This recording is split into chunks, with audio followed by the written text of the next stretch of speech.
All set? As chair of the Alton Zoning Board of Adjustments, due to COVID-19 crisis, and in accordance with the Governor Sununu's Emergency Order Number 12, pursuant to Executive Order 20-04, this board is authorized to meet electronically, and these reasons shall be reflected in the minutes. Please note there is no physical location to observe and listen contemporaneously to this meeting, which was authorized pursuant to the Governor's emergency order. However, in accordance with the emergency order, this is to confirm that we are, A, providing public access to the meeting by telephone. Members of the public wishing to attend this meeting electronically may call the conference call number from home.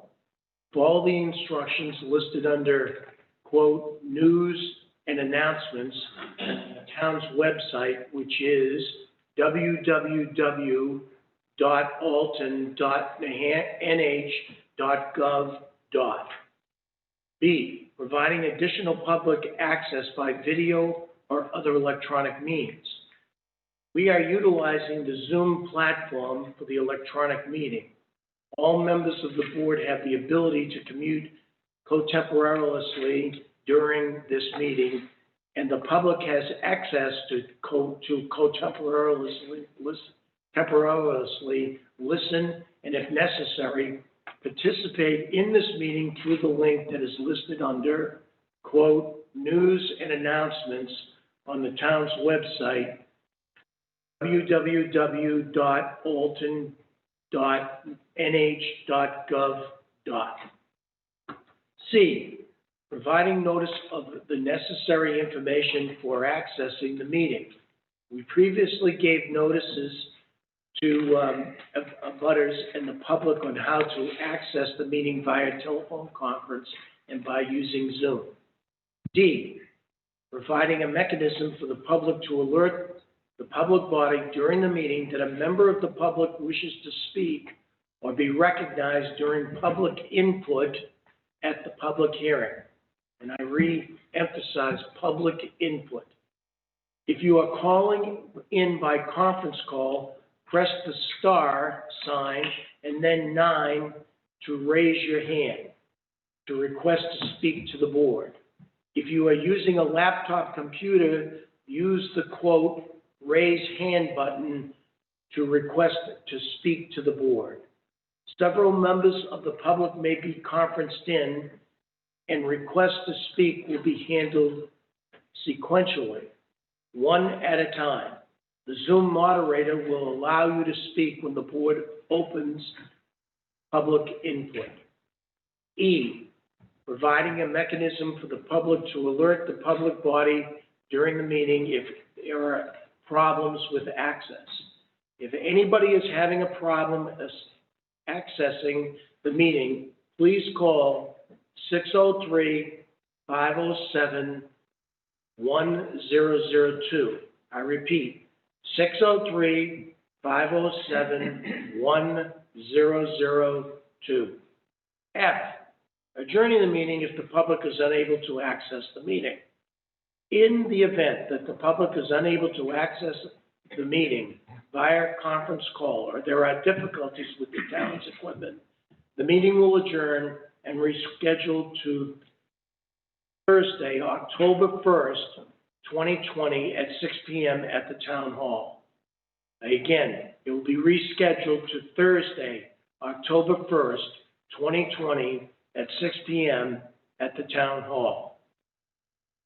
Till further notice, to keep our members safe and the staff safe, to comply with RSA 91A and the COVID-19 state of emergency, the Governor's orders on restrictions at public hearings, the Town of Alton has moved for in-person meetings to remote audio participation meetings until further notice. You may call the Planning Department at 603-875-2162 between the hours of 8 a.m. and 4:30 p.m. for more information, or for the dialing code and meeting ID for each zoning board meeting. Please note that all votes that are taken during this meeting shall be done by roll call vote. Let's start the meeting by taking a roll call attendance. When each member states their presence, also state whether there is anyone in the room with you during this meeting, which is also required under the right to know law. John Dever, code official. Thomas Lee, Vice Chair. Tim Morgan, member. Frank Rich, member and chair. Paul Manzioni, member. Paul LaRochelle, clerk and representative, selectman. Let me introduce Mike Hepworth, who is monitoring the meeting today to ascertain whether or not he would be interested in becoming an alternate and for this board, which we need desperately to make sure that we have quorums and substitutes when needed. Thank you, Mike, for joining us. Okay. So, out with the,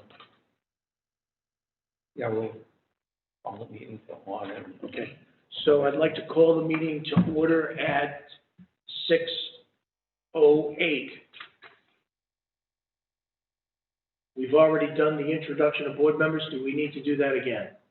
No. Okay. Appointment of alternates. We have a full board today. Okay, so we need no appointment of alternates, and we don't have any alternates to appoint anyways. Okay. Okay, in two further notice, to keep our members safe and the staff safe, to comply with the, I've already read that You did, yes. once, so I don't need to be redundant. I can start with the statement of the appeal process. Yes. The purpose of this hearing is to allow anyone concerned with an appeal to the Zoning Board of Adjustments to present evidence for or against the appeal. The evidence may be in the form of an opinion rather than established fact. However, it should support the grounds which the board must consider when making a determination. The purpose of the hearing is not to gauge the sentiment of the public or to hear personal reasons why individuals are for or against an appeal, but all facts and opinions based on reasonable assumptions will be considered. In the case of an appeal for a variance, the board must determine facts bearing upon the 5 criteria set forth in the state statutes. For a special exception, the board must ascertain whether each of the standards set forth in the zoning ordinance have been or will be met. Next is the approval of the agenda. May I get a motion when it's appropriate from the board on the approval of the agenda? Mr. Dever, there are no changes to the agenda. There are requests to be brought to the request for continuance and the request for withdrawal. But Yep. an hour to, Deal with it as the case comes up. that's what I thought would be appropriate. Next, So- I'll move that we approve the agenda as set forth. I'll second that motion. Okay? All in favor, roll call, please. Yeah, Tom Lee, aye. Tim Morgan, aye. Frank Rich, aye. Paul Manzioni, aye. Paul LaRochelle, aye. Okay, so we have an approval of the agenda, and we can start with case number 20-9. Special exception is requested from Article 400, from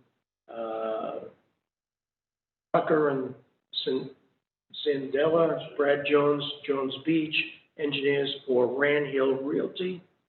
In Section 401, Table of Uses, Section D, Retail Business Services of the zoning ordinance to prevent the following uses in the rural zone.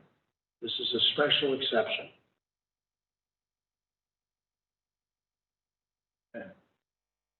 So that's case number 20-09. Yes. I don't know if there's anybody waiting to speak to this online. I do know the request for a continuance has been made, and it's up to the board whether or not to grant this continuance because they've had to. The board does have the authority to grant a third one. At this point, the applicants are caught in pretty much a catch-22. The Forest Department requires them to move forward, convert the land as part of the White Basil area complaint that was made. And they have been under a written warning. I was hoping that we good? Got somebody? I do have somebody on the phone that would like to speak. Is it one of the applicants? Okay, because we're not taking public. Right. I was hoping it was the attorney. I have no number to go along with it, verify. We can just ask who it is. Yeah. Okay. We'll just find out who it is. There is a letter of August 12th from Attorney Pessay Okay. seeking the continuance. That's part of the record, but I don't have that in front of me, so. yeah. And it says that the applicant continues to gather information to address comments made by the ZBA at the July meeting and will not be able to supplement their application in time for the 13 August filing deadline. Wait a minute, this was, and then as a result, the applicants respectfully request a continuance from the 3 September 2020 ZBA meeting in the above referenced case, such that it is taken up by the ZBA at its 1 October 2020 meeting. We would also appreciate continuing the hearing to a time and place certain, which we presume will be via Zoom or other virtual platform. And then they presume that their attendance is not required to ensure the requested continuance is approved. So according to this letter, they were saying we don't have to be there to ask for this continuance. We're asking for it by virtue of this letter, and it sets forth the reasons. I think there was this the case where there was some confusion as to whether this was the second continuance Yes. that they asked for, and one of the continuances was made not at their request or our request, but that was because of a lack of information. So we viewed that was the person, so we viewed that as not a continuance by the applicant. Right, correct. We decided to do that? Okay.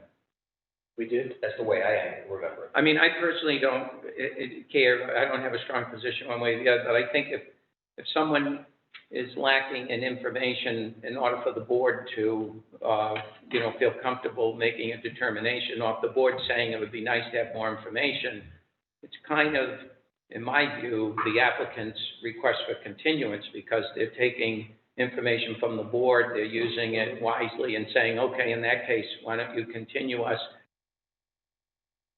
So in a way, I kind of view the first continuance request as theirs. Now they've had two, so this would be the third. The first, they were a new application in July. Okay, So when the board continued that, they continued it, that was the board's continuance to the August meeting. but that's what I guess we're I'm not sure that I recollect it that way either. Yeah, I know there was, That's the way I remember it. but that's okay. I don't want to make an issue of that if there's some ambiguity as to whose continuance it is. I would vote in favor of, giving the applicant the benefit of the doubt and saying, as Paul suggested, we treat it as a board's continuance. But I just think going forward on other cases, if we have a situation where the board indicates that more information would be helpful and the applicant chooses at that point not to go forward and to say, okay, good idea, how about a continuance and I'll get some more information, that to me is really the applicant asking for more time. The board just helping, giving the applicant our view a little bit. So, yeah, a suggestion, but. I can say they have been making steady progress Right. to obtaining as much of the information as possible. The Right. Septic design has been submitted to me to give more accurate information on their septic capacity. And, so they are actively working towards having all the information they think the board's looking for.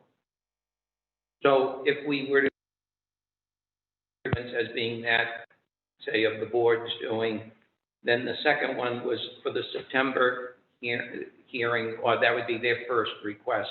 And now we would view this as they're asking to go to October 1st, so that's their second request for continuance, I guess is how.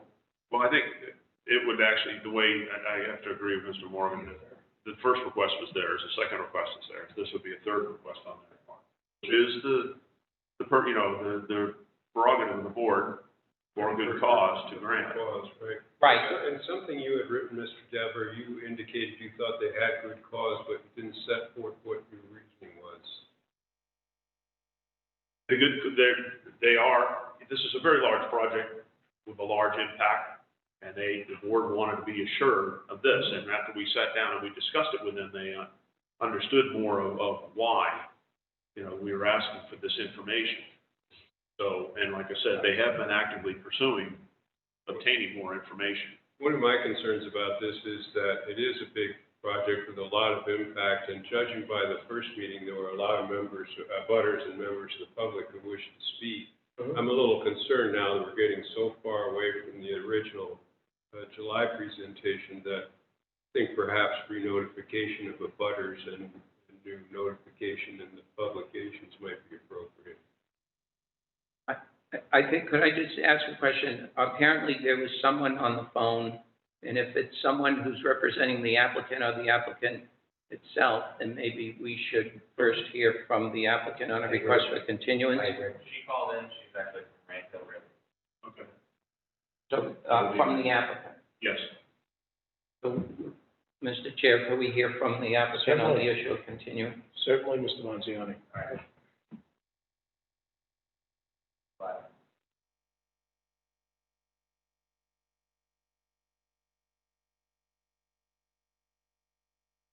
Hello, this is Amanda Conley from Rand Hill Realty. Can you hear me? Yes, we can. And how are you Well- today, Ms.? I'm good. How are you? So is there did you overhear our conversation on trying to decide as a board to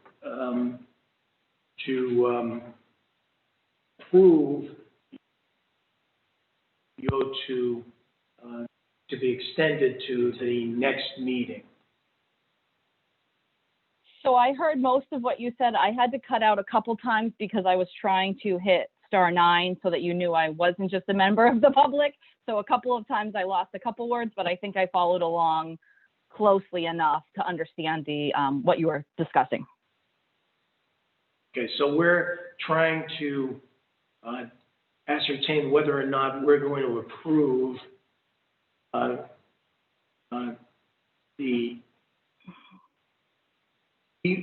there are some on the board that feel, I hope I'm saying this correctly, please correct me if I'm not saying this, any of the board members.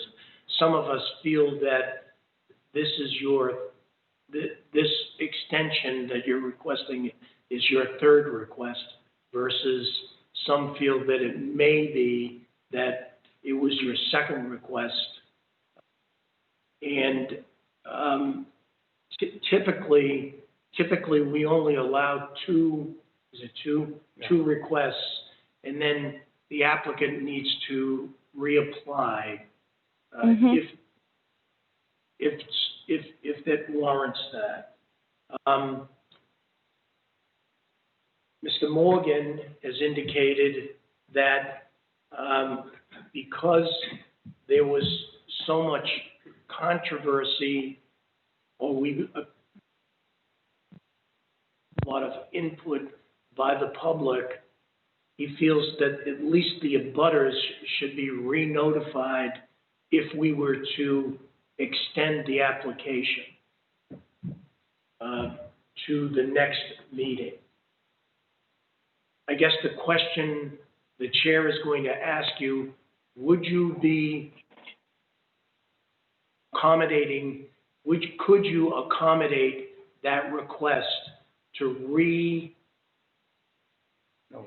re-notify the abutters. It will probably cost, a certain amount of dollars to do it. But our concern is because it's lapsed or at least one of the members' concerned, and certainly we would have some dialogue on that. One of the members' concerns would be that, and it may be more than one as we get into discussions, but this could relieve it. If you were willing to re-notify the abutters, that, I believe, would satisfy the board so that we don't have to ask you to reapply. I guess it would be depending on what conditions you put back to me. If that's what my requirement is, then I don't necessarily have a choice. We're trying to keep the process moving as quickly as possible because, I mean, this started back in January, February for us, and obviously everything is completely out of our control. So we're moving as quickly as possible. But from our last meeting that we had in July, the requests from the board were pretty in-depth as to what they were looking for. They weren't just basic reports. They were things that required professionals to be brought in to get evaluations on. So we actively seeked that pretty quickly after our last meeting. We sat down with John and Jessica just to make sure that what we were going out to get was what you were looking for. And we have reached out to those professionals. But again, because of COVID, and then because of the real estate market in general being a little bit crazy, these people we talked to multiple people because we're like, oh, well, if this particular person can't satisfy it in a reasonable amount of time, we'll have to look at somebody else. And went to multiple sources on certain professional levels, of all which told us they couldn't even get to us until October, which is kind of part of the problem as to why this is taking so long. Some of the pieces are already completed, but we also wanted to present you with one clean, crisp package answering all of your questions at once versus little pieces here and there, that you're having to digest and then remember what happened at the last meeting and then bring that back and forth. Was that we felt it was better to have one clear, complete package that we could present to you so that we could pick up where we left off and not, kind of cross across 7 different meetings. So that's where we stand right now. We would appreciate the continuance, but it's up to you guys. And then what terms you put on it, again, I guess that's up to you. Thank you. Yes, Mr. Monzioni. In accordance with the bylaws of the Zoning Board of Adjustment, an applicant can request up to 2 continuances and then typically start the process all over. However, there's also a provision in the bylaws that would allow the board in its discretion to grant the 3rd continuance for, I guess, good cause shown, if you will. And I kind of expected this and kind of assumed it. John has reinforced it, and the applicant's comments tonight have reinforced it even stronger, and that is that the applicant is being very diligent about getting the information and working hard to do that under very difficult circumstances, given COVID and a number of other circumstances beyond their control. So I think this is a perfect example of when an applicant is demonstrating diligence and good cause to be entitled to a 3rd continuance without having to start the process over. Having said that, I think that Tim Morgan's point that the first meeting in July, it was clear to the board that there were a lot of abutters and other members of the public who I think were going to provide public input.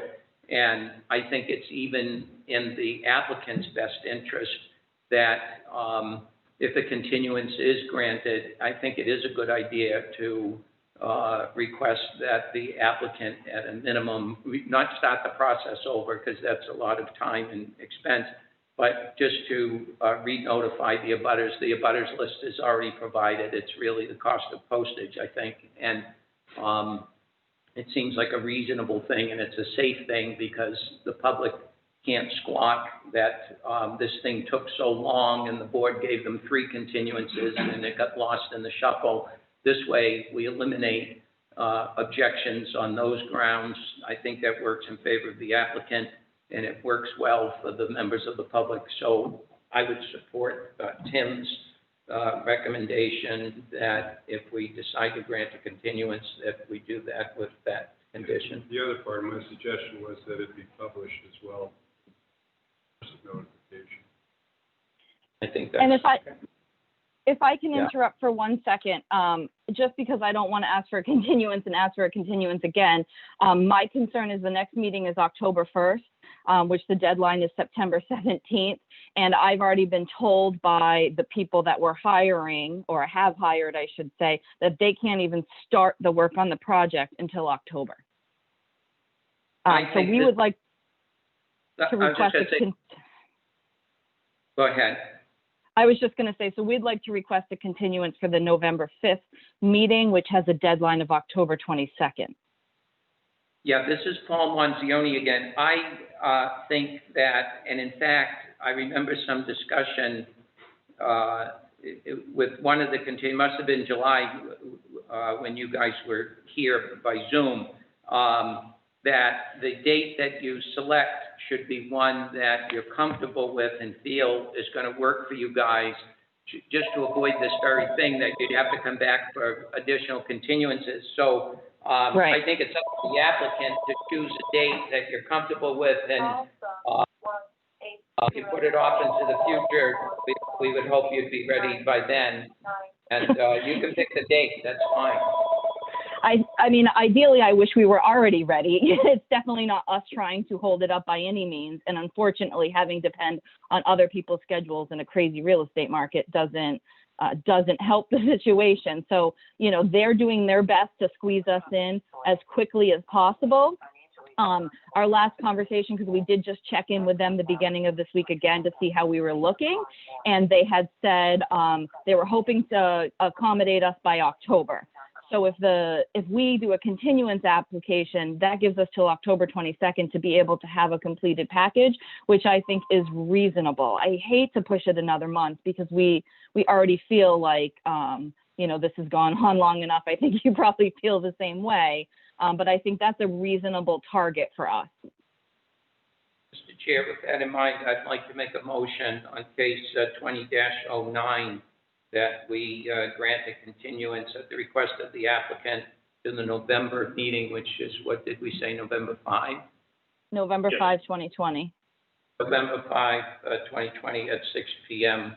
And that we do so on the condition that the applicant will re-notify abutters and directly and provide an additional published notice. Second the motion. Discussion?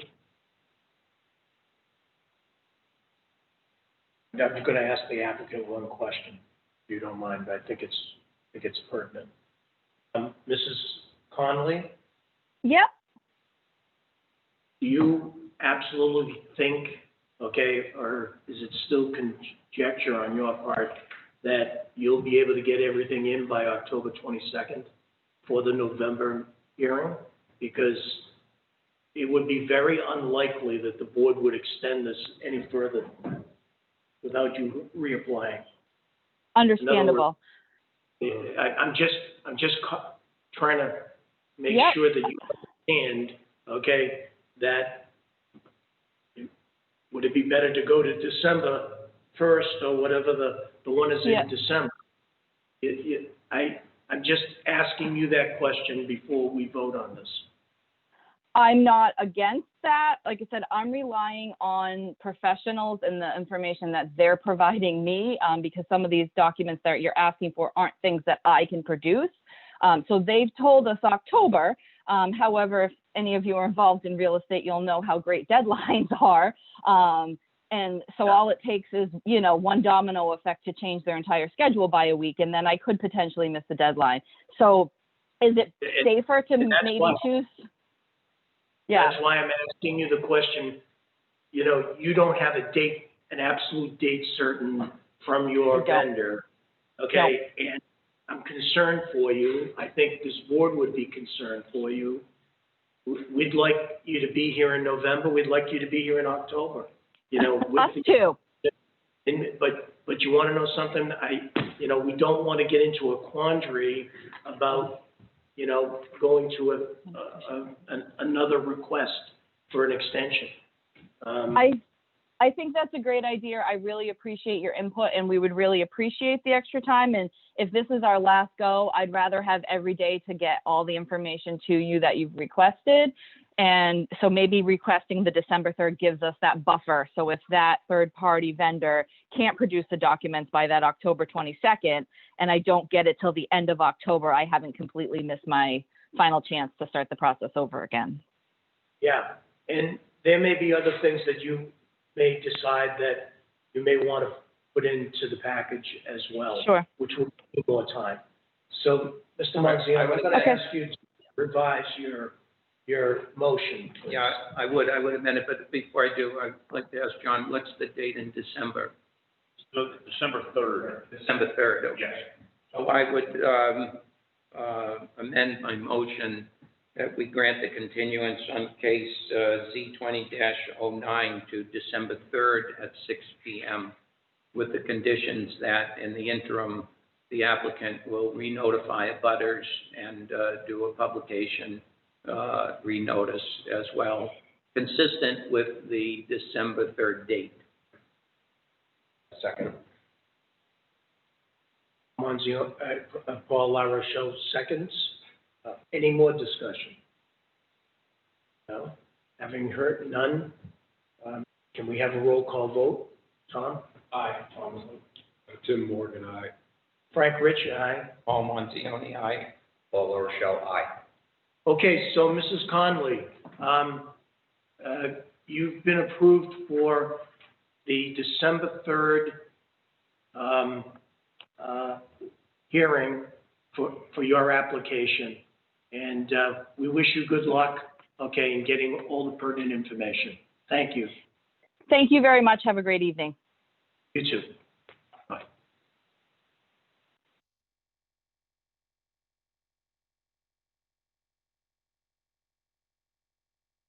Third. Okay. That was nice that we got that result. Okay, moving right along, case number 20-10, Thomas Varney, engineer, agent for John T. Burns, for a special exception and also for a variance on case number 20-11, okay, for a variance. Chairman, this application has been withdrawn. This application has been withdrawn. Both applications. Both applications have been withdrawn at this time. Stephen thinks that was contacted me as representative for Mr. Byrne. There's a letter on that also. Yes, So from, we did require the letter to be Yeah. submitted. Obscure. For a moment, I did not lose staff your worksheets for some of the rest of the cases, so I'm going to go do them quickly. Okay, you do understand that those are a couple of demerits that we'll have to mention to the town when they're looking at compensation. You do realize that. I'd be willing to bear that burden. We're going to keep going. I'll be right back. Keep going, please. We'll keep going.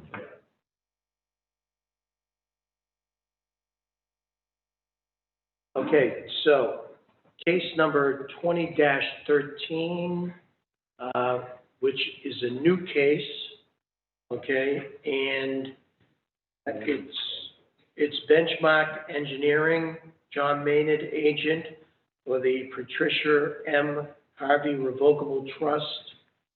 It's a special exception is requested from Article 300, Section 320 of the zoning ordinance to permit an existing home to be raised and a new home constructed 5 feet from the within side and rear setbacks on a lot in a lakeshore residential zone. Is the applicant here? by Zoom.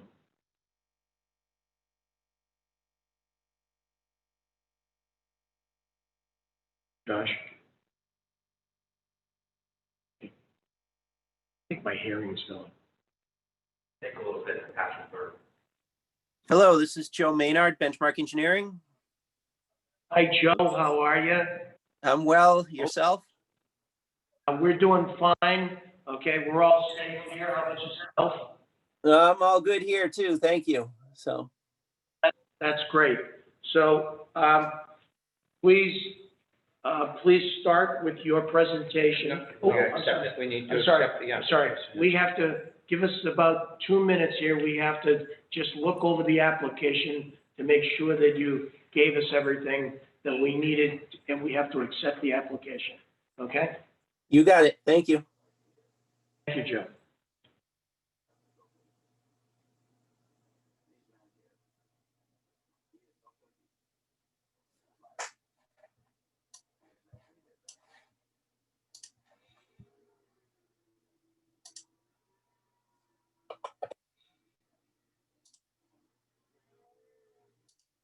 Mr. Chairman, maybe if the applicant proposes to use the same narrative and presentation for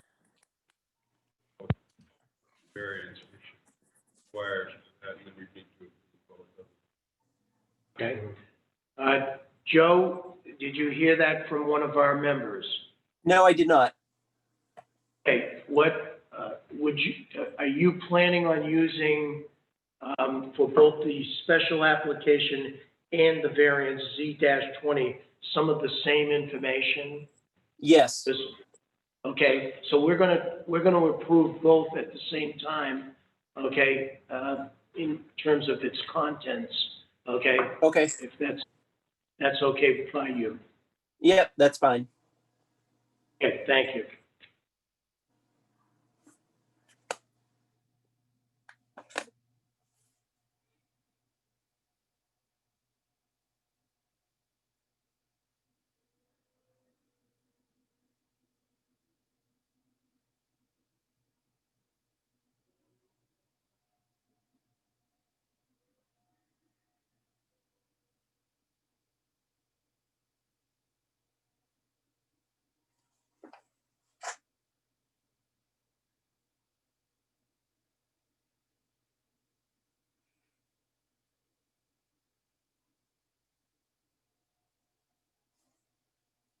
Shoreline protection.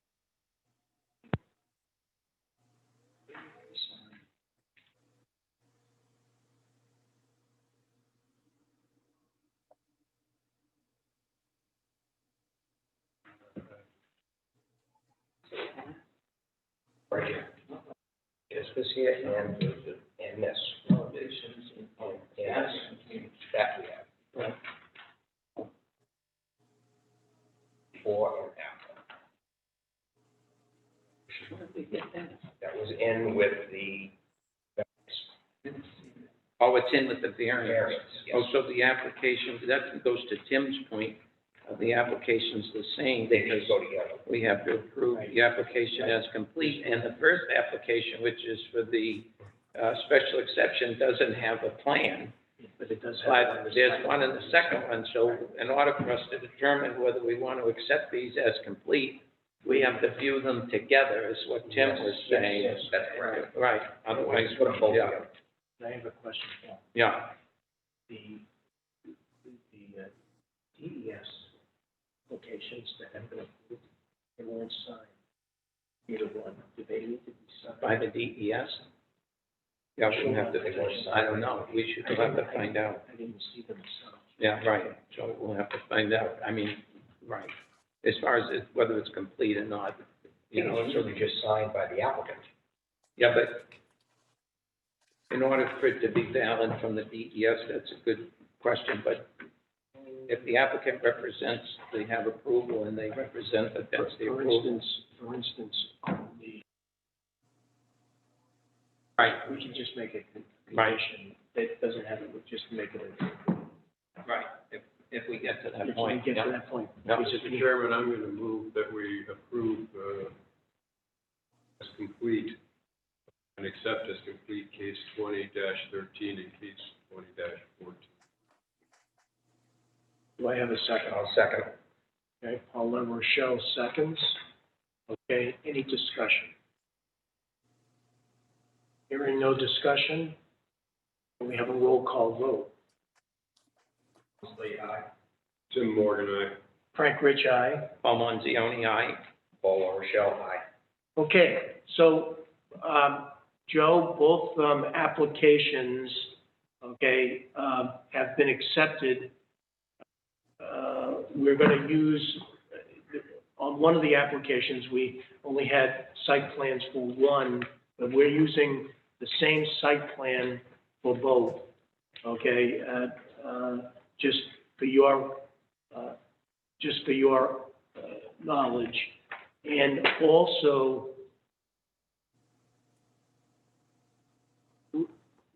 if the applicant is approved, okay, there, in your application, the shoreline protection permits, some of them appear not to have been signed by the owner nor the state. Okay? So the shoreline application, it is signed by the state, by Craig Day, who was the review engineer for it.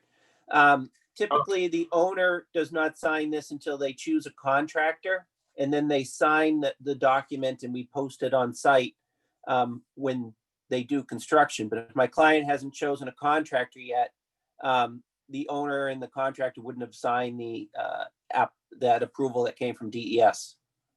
Okay, thank you for clarifying that for me.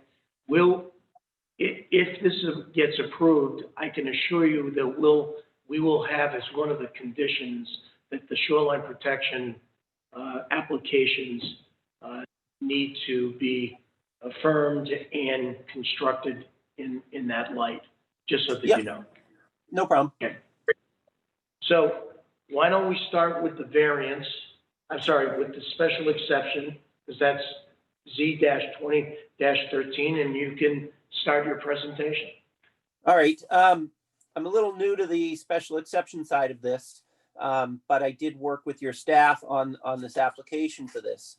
So when we look at this property, it's an existing lot of record. It's about 12,340 square feet of size. It's accessed through a driveway easement on the abutting lot to the north. Right now, the property is improved with a residential structure that actually sits directly adjacent to Lake Winnipesaukee. There's also a detached shed, and the home is serviced by a dug well and an older septic system, which is closer to the lake than what is currently allowed by DES. What we're looking to do here is raise that structure and build a new home on the property. Due to the size and depth of this lot, the new home will be moved back from its original location to a point approximately 5 feet from the high water line of the lake. This location allows room to upgrade the septic system for the dwelling and also keeps the structure outside of side and rear setbacks. As I went through your special exception paperwork, there's questions, I guess, that are asked. And number one being plan submission is in accordance with your section 520B. Per that requirement, we have enclosed the plans we prepared for the shoreline permit. These plans depict pre-development and post-development site conditions. When we completed the field survey of site improvements, we managed to find all of the property corners, which was helpful in determining the proper setbacks for the new home. The specific site is appropriate location for the use. This is in an area of already residential homes, and there's currently a residential building on the property. And again, if this application is granted, this will not change. It'll continue to be a residential 2-bedroom home. Number three, factual evidence is not found that the property values in the district will be reduced due to incompatible land uses. As I previously discussed, this is a residential property and it'll continue to be utilized as such. If anything, the new home will only add value to the lot, and we do not feel this improvement will adversely affect any of the abutting land values. Under 4, there will be no valid objection from abutters based on demonstrable fact.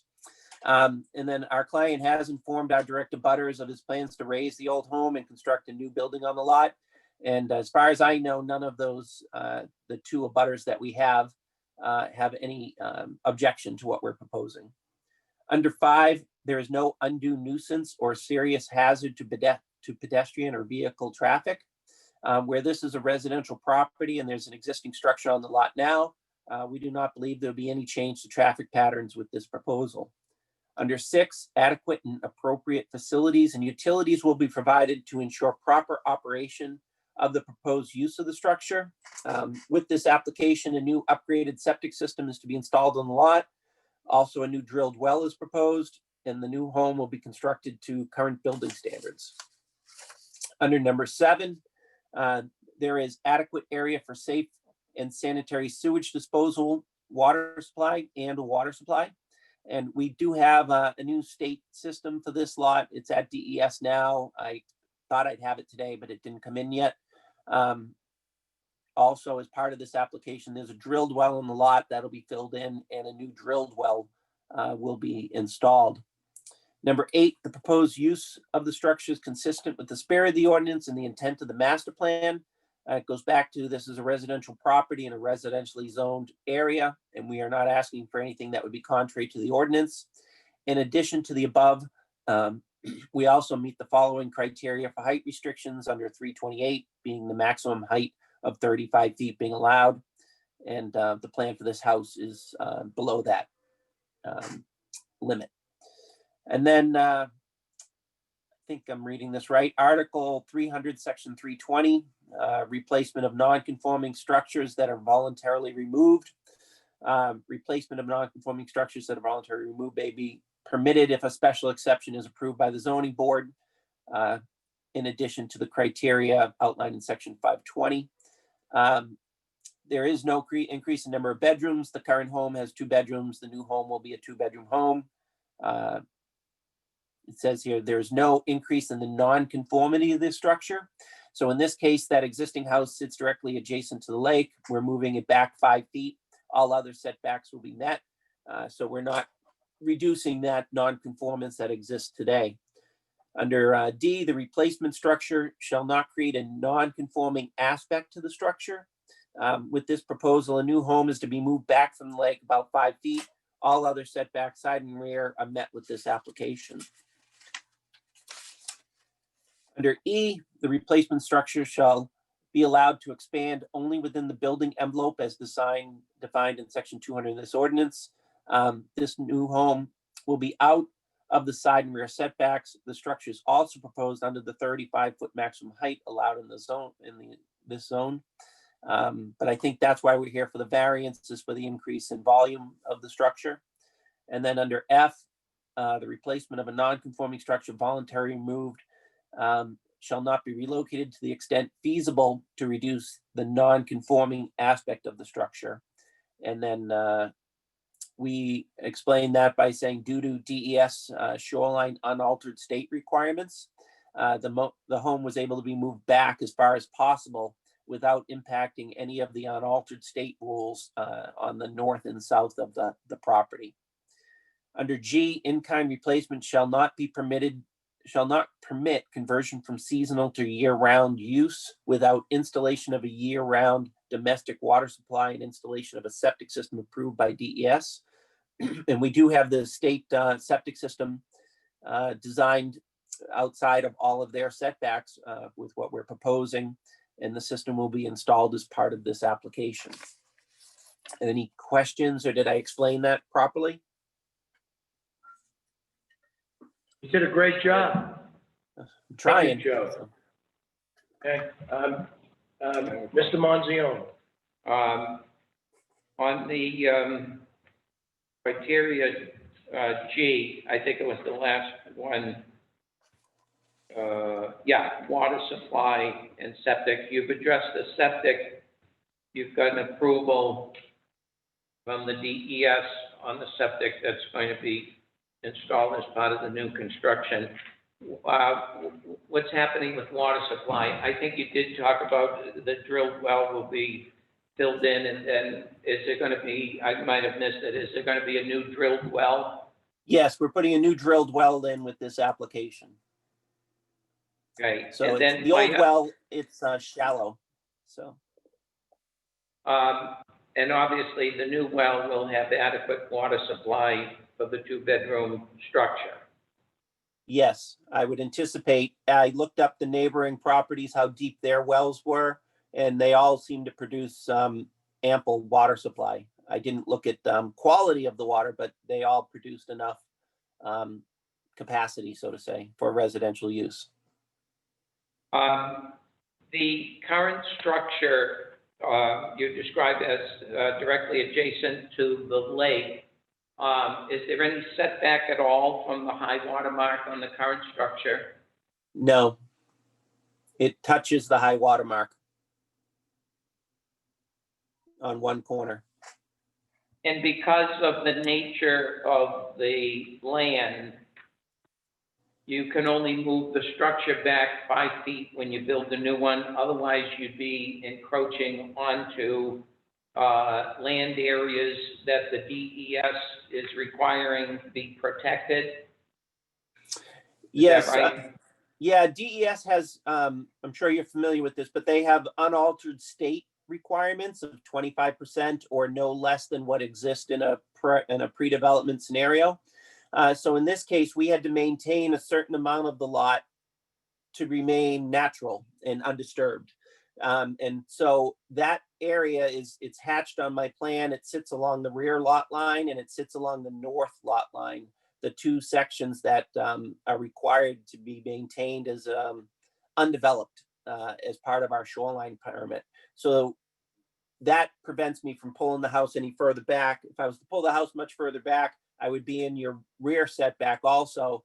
But that would also start impeding on my ability to get around this new structure while they're doing construction without going in that unaltered state area. And as part of the DES application, I'm not allowed to go in that unaltered state area. And then as far as defining the building envelope for this particular lot and demonstrating that the proposed structure is staying within the building envelope, are you saying that you're within the building envelope because you're within the setbacks? Outside of the setbacks from the side lot lines and the rear lot line, a large portion of the proposed house falls directly over the old house, but it expands out, especially as it goes back. Okay, but I guess what I'm trying to determine is on this particular lot, how we would, if we wanted to draw lines around the building envelope on this lot, we would just make sure that those lines are setback requirements, and that would constitute the building envelope. In other words, there are no other restrictions on the lot other than the DES ones that would define, such as wetlands or other topography that would more accurately define the building envelope. No, the only thing that we have is the town's ordinances for setbacks and then the DES unaltered state rules. Okay, thank you. And Mr. Chair, may I ask Mr. Dever, John, is that how the town would determine the building envelope on this lot? Because one of the specific criteria is they're expanding this structure. You know, I was all in favor when we drafted the new ordinances to allow people to raise these, you know, old places and build them. We used to say, build them in kind and not exceed the footprint. Then we were getting a lot of applications for variances to expand. And then we went at this again and said, okay, let's put a criteria that allows them to expand as long as they stay within the building envelope. So, you know, these one-time small structures that were right on the lake, right on the water, are now being torn down and bigger buildings are being put up. And we're now allowing it by our own ordinance, as long as when they expand it, they stay within the building envelope. But for this building envelope on this lot, it's being designated by virtue of just the side and front and rear and lake setbacks. Is the building, right, and issue, the building envelope, what isn't shown on the plan, and I apologize for not picking up on this earlier, is the town's 30-foot setback is not shown on this plan, Yeah. which is part of what defines the building envelope. Right. But it is essentially over the front part of the house. I guess what I'm getting at is, does this then require a variance? Because if we're allowing these structures now by virtue of the relatively new zoning ordinances, where they used to just allow you to tear them down and then put them back in the same footprint, and that was a nice idea. Then because we are getting so many applications for variances, not only do they want to tear them down and put them back, but they wanted to expand the footprint. So Zach went to work on that, and the voters voted it in, and now we say, okay, you don't have to put it back in the footprint, you get to make it bigger, but you got to stay within the building envelope. And what I'm saying here is this one really staying within the building, is the expansion really staying within the building envelope if, in fact, it's the 30-foot high water setback is being encroached? And I get the fact that he can't go back any farther because of the DES restriction. And we also, I think, all appreciate the fact that it's getting moved back 5 feet away from the lake, and that's a good thing. It's having a better septic, it's a better structure, all those good things. But I'm just wondering if we're meeting all the criteria when we talk about expanding in the envelope, whether we can allow the expansion, because if you're going to expand it, you have to expand it in the building envelope, and it's already not in the building envelope because of the 30-foot setback. That's the only point, and I don't know the answer to that. But that is the reason for the follow-on variance request. I'd say. Because the variance request is to Right. the conditions of the special exception.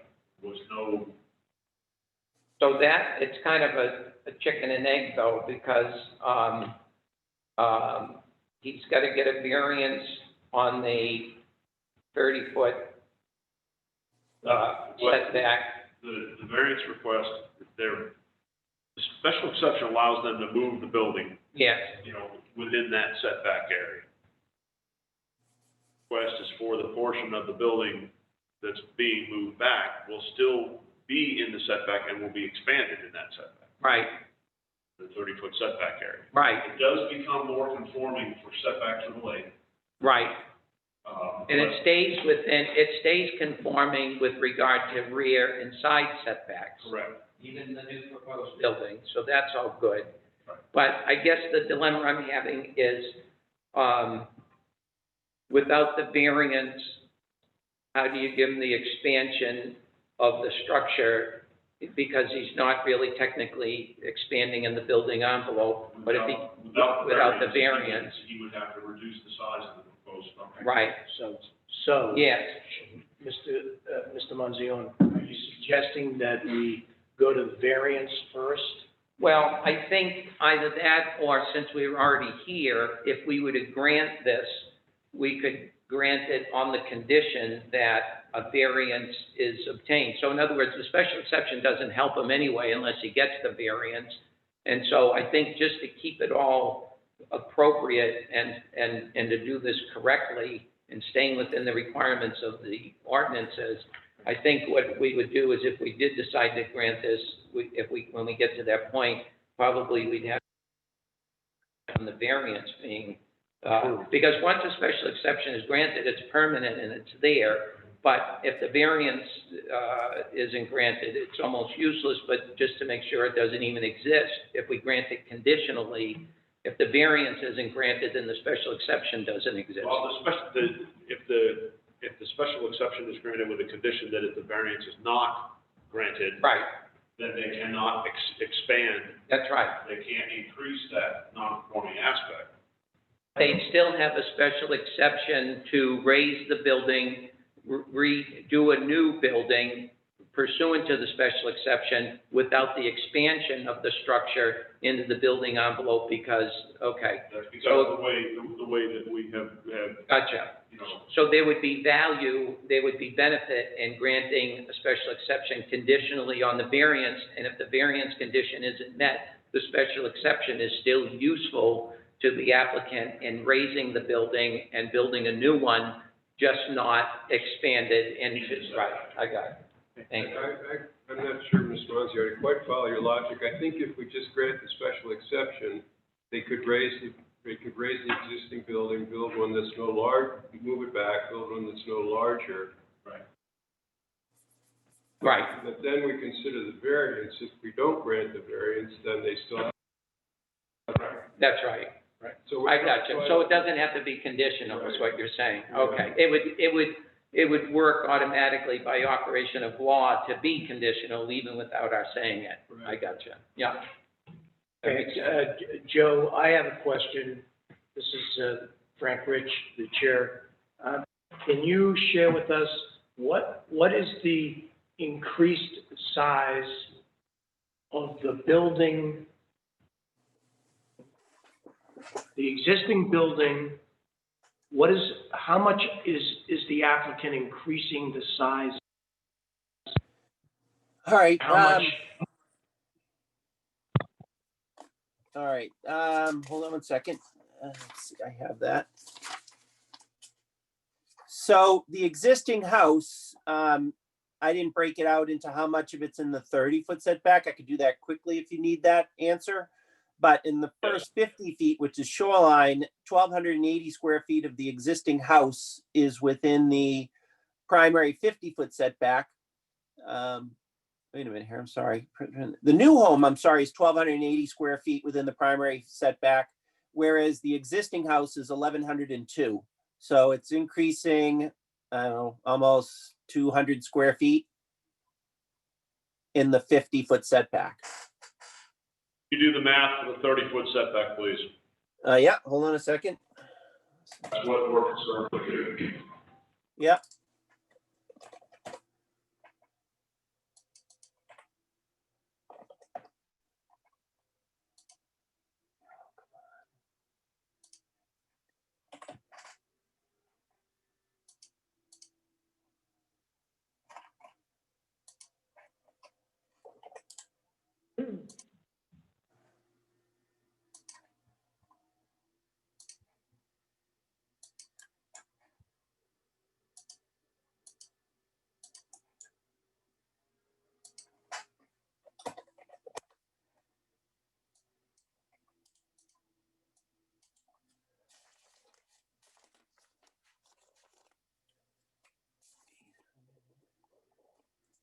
This.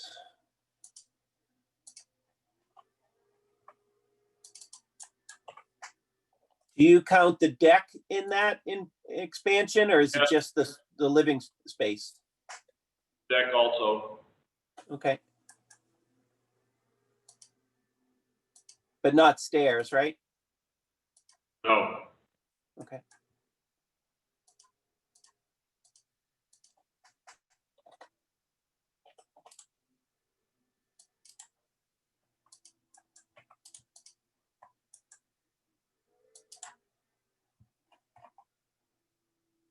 So isn't that It's- making it, I'm sorry. Yeah, I'm coming up with 800 square feet of the house now is in the primary 30-foot setback, and I'm 810 feet with the deck in my post-development. 809.7 something, so. So we're increasing our non-conformance in the 30-foot setback by about 10 square feet. Square feet. Yes, and I do. I mean, well, the conversion is hard for me to comprehend because 800 sounds more than 10 square, but, you know, 10 square feet sounds like 100 feet to but me. that's in the 30-foot setback. In the 50-foot setback, it's a couple hundred feet square. Yeah, but the 30-foot setback is what we're concerned with. We're only concerned about the 30-foot setback. So Right. that's critical, okay, so Yeah, we're talking so that, he's 800 square 10 feet. square feet, and it's 10, it's the deck, right? No, but he's 800 square feet more into the, No. I'm sorry, I'm 800 square feet currently in the 30-foot setback. I will be 810 square feet with my new house in the 30-foot setback. So I'm only increasing 10 square feet, and that area includes the deck surface. But the, depiction on the drawing looks like a floor. Yeah. The drawing, it looks a lot more. I know, but I know. It's not. okay, no, I trust the math, I get it, but I'm just saying, so under 320J3, it says the replacement structure shall not create a new non-conforming aspect to the structure. Oh, and, number 2 is more apropos, which is there is no increase in the non-conforming aspect of the structure.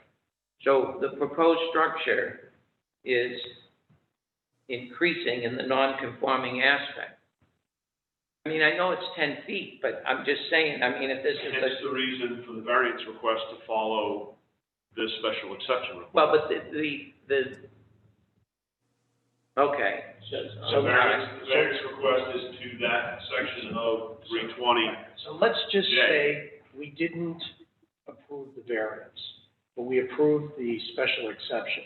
They would have to reduce the structure by They- whatever to make You, sure. They right have to- now, you couldn't, forgetting the variance for a second, and by the way, and I apologize to the applicant, but this is a very somewhat complex scenario, because the two things are interplaying with each other, and we have to make sure we're complying with the rules, because otherwise the rules don't matter. So what I'm saying is, if he may not get the special exception, because he's increasing the non-conforming aspect, that's why maybe we go back to the conditional thing. And that is, because I don't know how you grant it if he's increasing non-conformance, but if we say, I would expect if he I was needs to propose- relief, If I was to propose a condition yeah, to the special exception, would say the plan, you approve the special exception. a smaller structure, Should the variance request that's coming be not denied, be we get a granted, smaller structure then the new structure would have to be reduced by 10 by feet. 10 square feet. You can't You'd have take, to put right, 10 square feet on I the get deck or whatever. And in order to comply with the requirements of Right. the special exception. right, That's where I was going. okay, good, and, That's where I was going, that if we put a condition on there. yeah, Okay, at least the applicant could build the home, but he'd have to reduce, if he wasn't to get the variance, right, he could reduce it, got it. the deck by 10 feet and be in compliance with the special exception. As opposed to denying it because it's more non-conforming, So we would have to make a condition. that the building be smaller by 10 feet, and then if he gets the variance, then he can go back to the original design. Just in case it's not 10 feet, it has to be within the 30-foot, no, No, within the right. current The current- encroachment. encroachment. Right, right. So somebody would need to make. Yeah, that yeah, yeah. motion. Right, Okay. right. Do you understand where we're going with this, Joe? I think so. My only thing is you keep saying 10 feet, but it's really 10 square feet, which is about Right, 9 I'm inches sorry. of the deck, right? So, Yeah, right. that's what it came down to. Yeah, That's what I I'm have sorry, to- 10 square feet. Thank you for, Right, yeah, it's not 10 feet Not 10. linear, it's 10 square feet. And- Right, and I okay, know that's that- what, Yeah, I get it. thank you for clarifying that. Okay, all right? And someday maybe you'll be on this board too. Okay. my wife won't let me sit on another board, so. Okay, thanks, Joe. But it is only 10 square feet to clarify. right. So, any other questions by the board? Mike, you have any questions that you'd like to ask? Okay. You can ask, you can't vote, but you could ask. Question about the first case, I'm bringing up at the end. I'm glad you don't have any questions, keep it that way. I have a question, this is Yes, Tom. Tom. Yes, Can you just elaborate on the comments from the Conservation Committee in regards to the efficacy of the pervious pavers with such a large area? Have you seen that concern from the Conservation Committee? I did, Joe? I actually printed it out. I know they had questions about our permeable material and our driveway materials, I think was what it was. Yeah. And so, one of the things that we tried to achieve with this was we have both porous pavers being utilized here for down at the bottom of the stairs as it goes out to the dock area, a small strip right in front of the garage, and some of the walkways have a porous product. The remaining area that we used, I'm a big fan of the ones that let grass grow, but they have like a geogrid so that the vehicles don't sink into the soil. So we created a section off of our driveway just so that the cars can back out of the garage before they turn and go back out to the main road, or if he has overflow traffic, being company on a weekend or something like that, that they can park on an area that's grass, but it's still a porous type of material. By breaking all of our impervious surfaces up in this manner, our existing conditions were at like 35% impervious coverage. With this new application, the one that went through DS and Shoreline, we were able to shave our impervious coverage down by about almost 7%, 6.6, 6.7%, which is on a small lot like this, a huge decline in impervious surface, being that it doesn't take much on a small lot like this in area to whittle away at that number to try and stay under the state's 35%. The other aspect, I know conservation is concerned any of this new development. When I look at lake lots in general, especially older developed ones like this, there are no drainage improvements on lots like this. So when we go through Shoreline as part of our approval process with them, we need to put a number of things to improve upon our runoff from primarily the house or our driveway areas. And in this case, we did add what we call drip line infiltration off of the house. And again, that porous grass surface off of the driveway. So they act like a filter for any of the runoff from either the house or the driveway before it gets to the lake. Whereas the existing house has none of that. The water just kind of comes down the gravel driveway and it washes right down the side of the house at the lake. And my client cleans it up every spring. And by spring again, there's a big bunch of sediment down at the side. So his big goal was to try and help alleviate any of that with these improvements that we worked out on this new plan. So I'm not sure what else I could do to satisfy conservation on an application like this. I think we hit it pretty hard with these improvements, and I hope that you, as the board, see that. So. Yeah, I think the 6% reduction is great. I see the detail as far as the drip line around the house, and the old structure did not have that, so appreciate that. Thank you. This is Paul LaRochelle. I have a question. Could you describe the septic system design for the two-bedroom? Sure. Yeah, it's a two-bedroom system. Primarily on lake lots such as this, I default right to a system you're probably very familiar with. It's called the Clean Solution. It's an aeration system.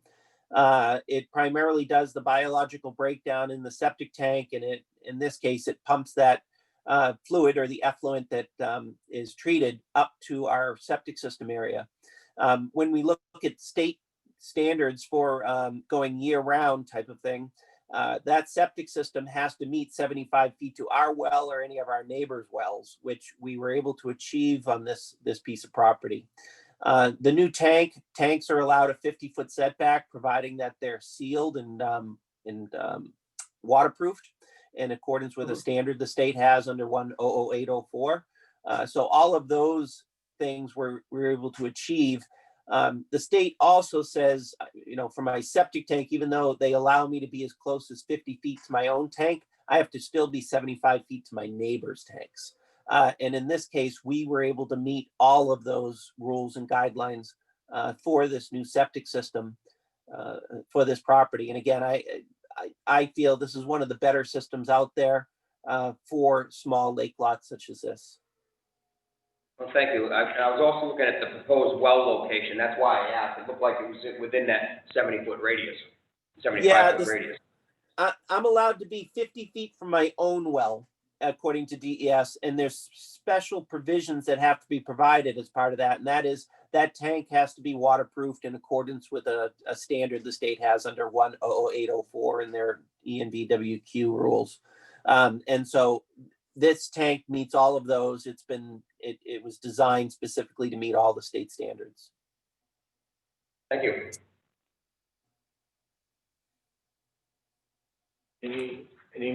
Any more questions? Okay. I'm going to open it up to public comments. Is there anyone that would like to speak in favor of this application?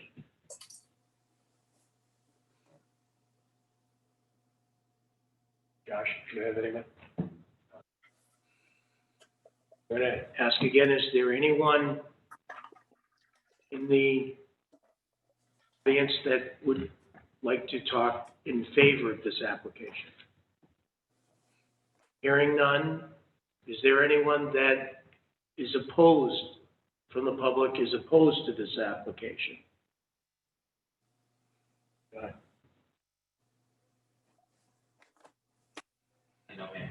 All right, I'm going to say it again. Is there anyone opposed to this application?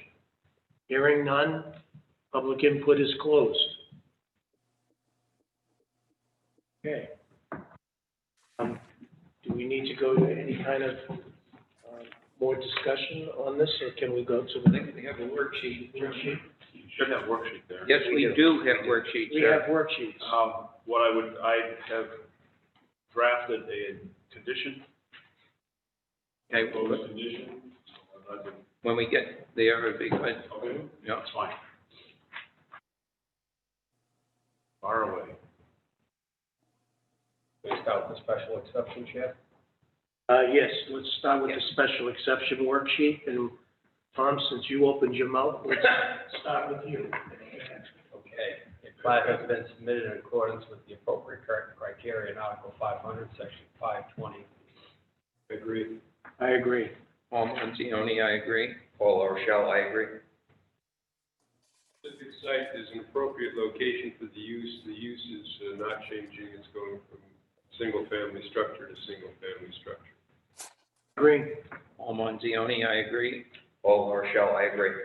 Only I agree. Factual evidence is found that the property value in the district is not found that the property value in the district will be reduced due to incompatible land uses.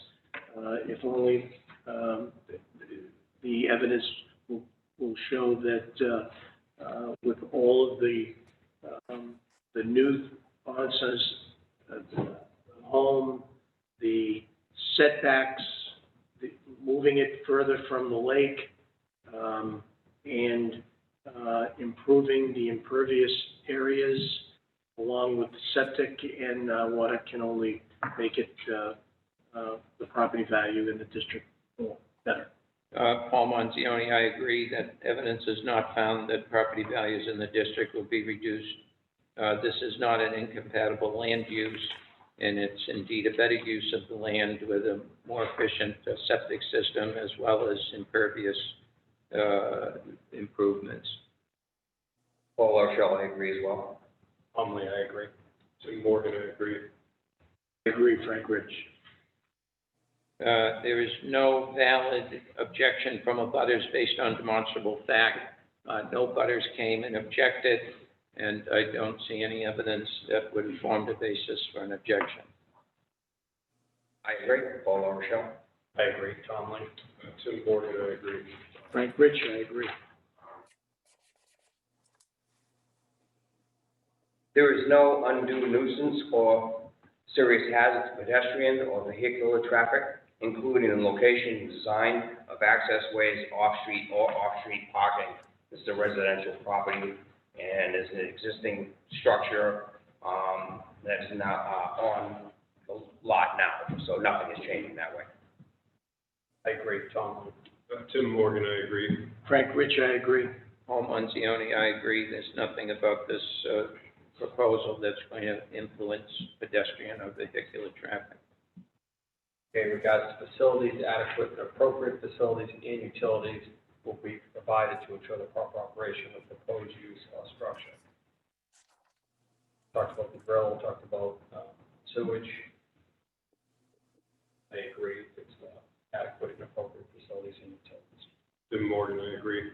Frank Rich, I agree. Paul Manzioni, I agree. Paul Rochelle, I agree.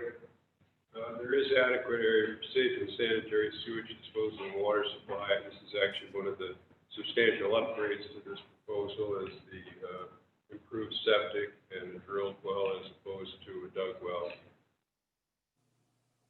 Frank Rich, I agree. Paul Manzioni, I agree. Paul Rochelle, I agree.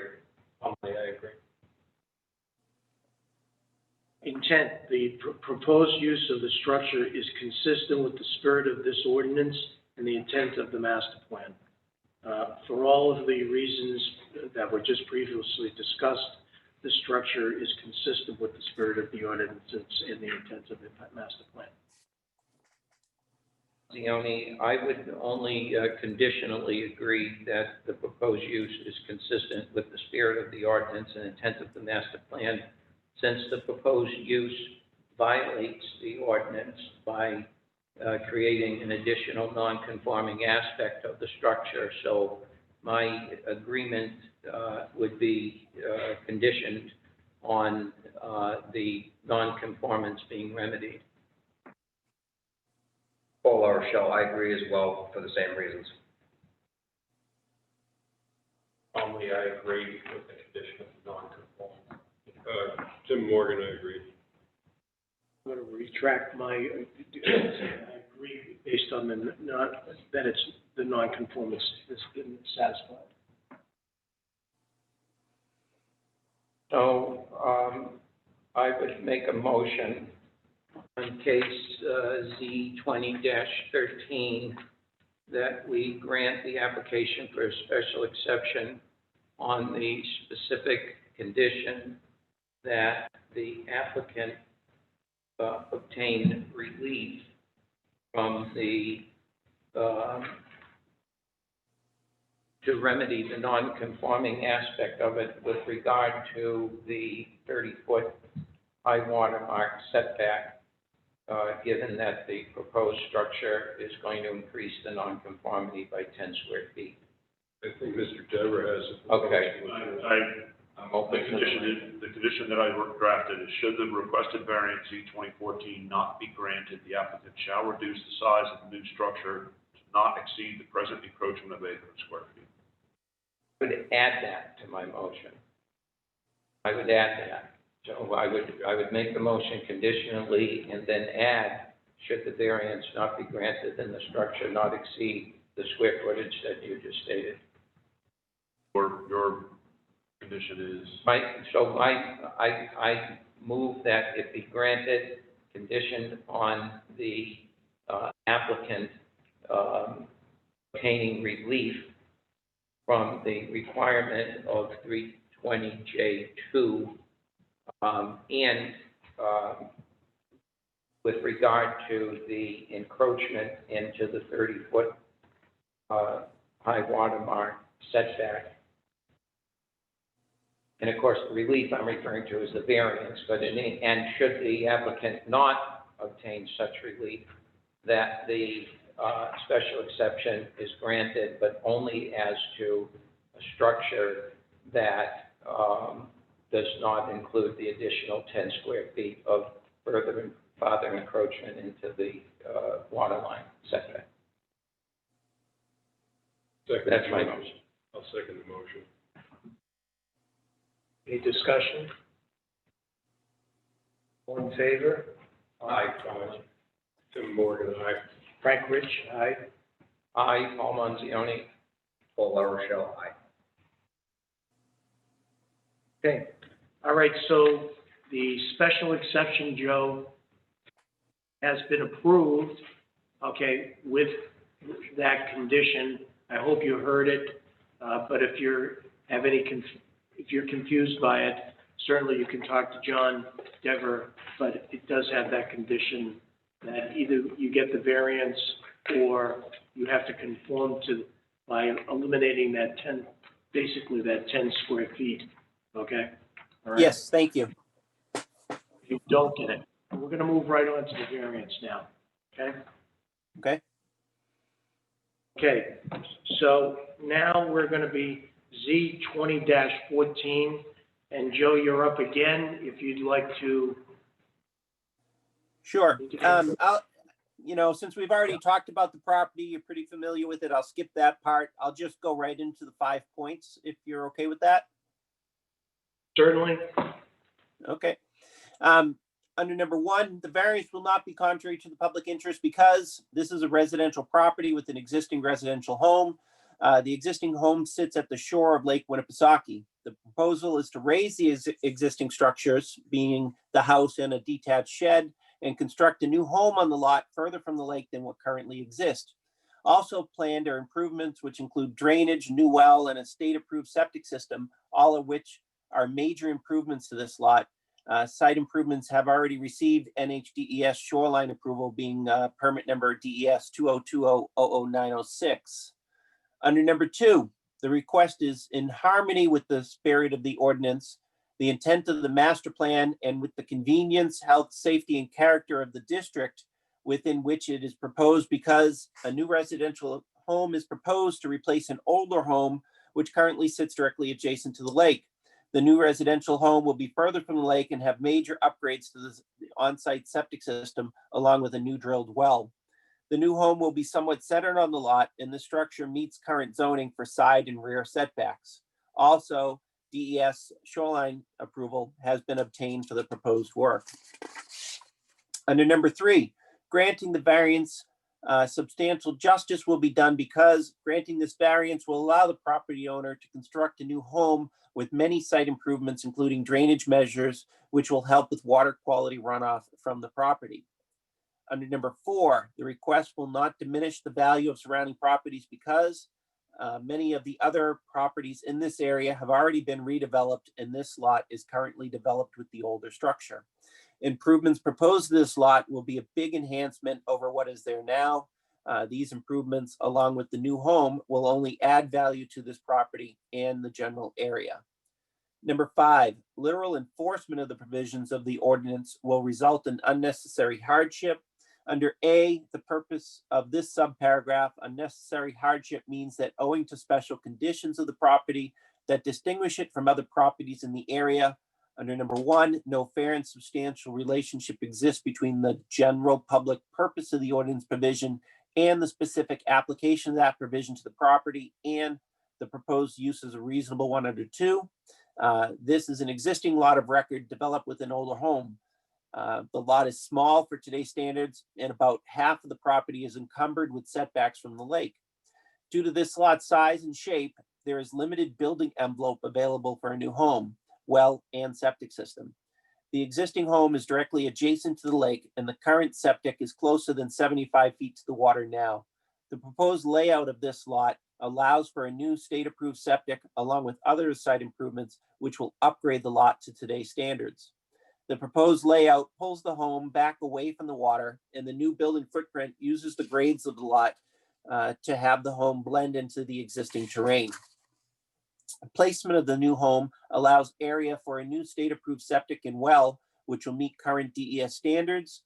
The property has received shoreline approval and also meets their current rules and regulations. The relief sought is mainly to one of the town's regulations being set back to the lake with an existing home directly adjacent to the water.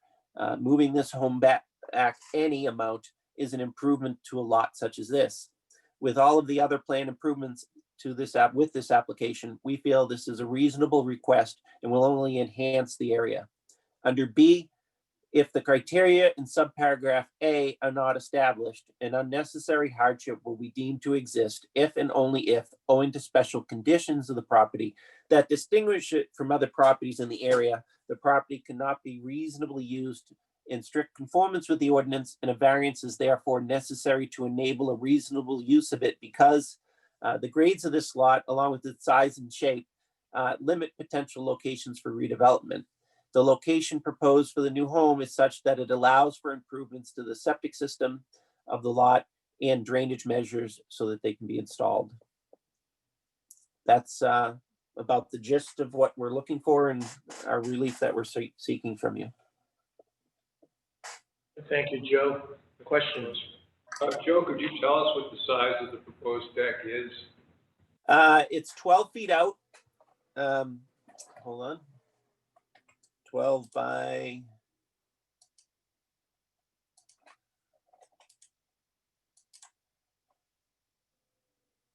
20. So I don't try my math here, but if you took 6 inches off that, and it was 11 and a half out, didn't that solve the problem? It would if that was your biggest issue with this application. So, you know, like I said, I would probably not take from the depth of it. I'd take from the width of it. So I'd make it 19 feet, 3 inches by the 12 feet out. That should make up that 10 square feet. Well, I suggest you think about that. Is that the only thing I'm looking for a variance for? I was thinking it was for the expansion above and beyond this, but if you're only looking at that 30 feet.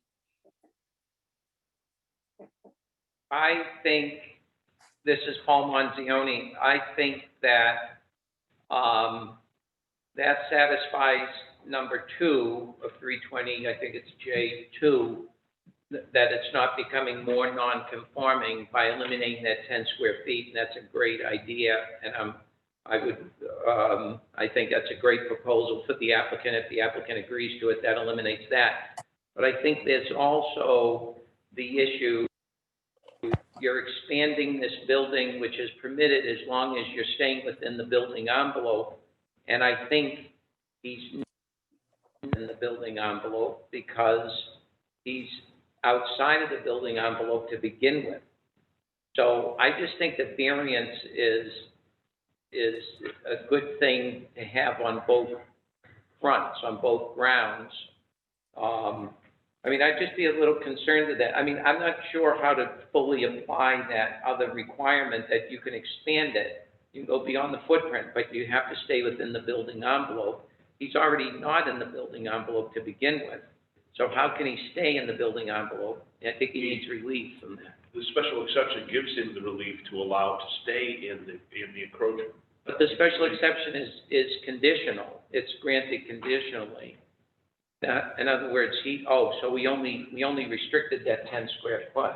Right. That's the only thing in question is the 10 square feet. The special exception still allows him to have the encroachment. He has improved it somewhat by bringing it back away from the lake.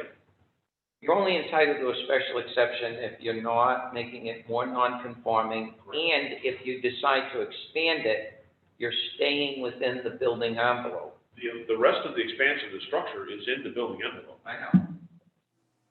So you're saying that as long as the expansion is in the building envelope, then it's okay. It doesn't matter because he's raising the building. It's not like he's adding an expansion. So he's going to build a whole new building, and he's starting off not in the building envelope because he's already in the lake setback. Right. Which you have granted relief to already by the special exception. Well, we granted it conditionally that he didn't make it more non-conforming. Okay. So, Tim, So John, do you know roughly where the 30-foot setback goes through the deck or through the house? Do you have something that shows the 30 foot? I can take the plan that he has here, let me grab a scale, and then I'll. On the new one, right? On the proposed? Yeah. Yeah, I see where the deck is, yeah. Yeah, the bulk of the deck is in the 30-foot setback. Yeah. It looks like that.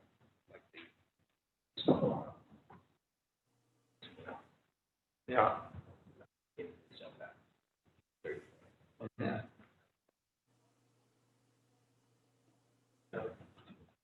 Jim, what's your suggestion?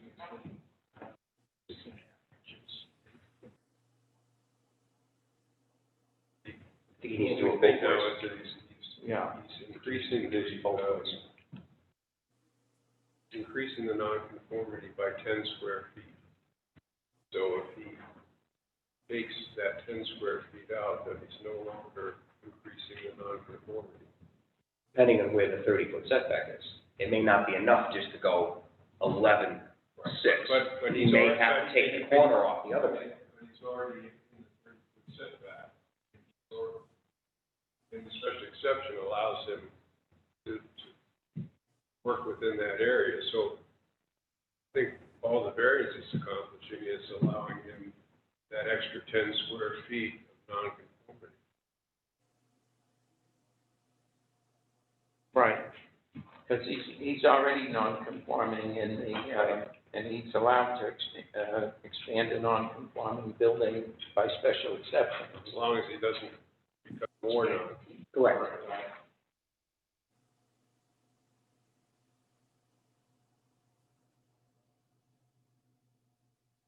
I would think if he reduced it both ways, length and width, does it make more sense? Okay, and why would it make more sense, Paul? To make it, to basically bring it back, it depends on where the 30-foot is. Right. Once he determines the 30-foot, I'll say whether or not it makes a Then difference. you can Right. tell me if it Right. makes a difference. Right. It may not. It may be just at the end, like Tim is saying, just to take 6 inches off the whole end. He was suggesting to take it off the length instead of the width. Joe. He was suggesting going the other way, but it depends on where the 30-foot is. Right. I'm thinking it's that whole corner that's gonna go. The deck corner closest to the lake, if I took 9 inches off of that 12-foot side of it, gives me 10 point something square feet. It's 12 by 9.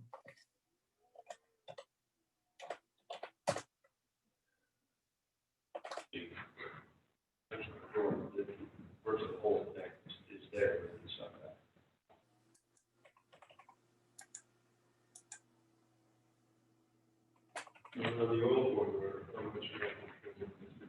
Well, the square footage was basically the same because the house was right up on the water. Essentially, the majority of the house was in that setback, in the 30-foot setback, whereas now you're pulling it, it's being pulled back. I'll be able to pull back this way, actually, the house is being angled. Yeah. The angle is different.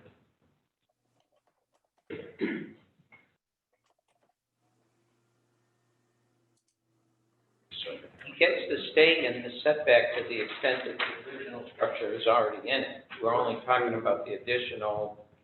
Yeah, more than half of the original house is in the 30-foot. Oh, it is? Okay, okay. Now just a bit, More than half? Now more than half, yeah. So now just a portion of the new house and most of the deck is in the 30-foot. But the way I understand it, if he reduces the or keeps the non-conformity the same, Right. then he's all right, and they can just rely on the special exception. And so taking 10 square feet out of the deck That'll take care of it. would accomplish that.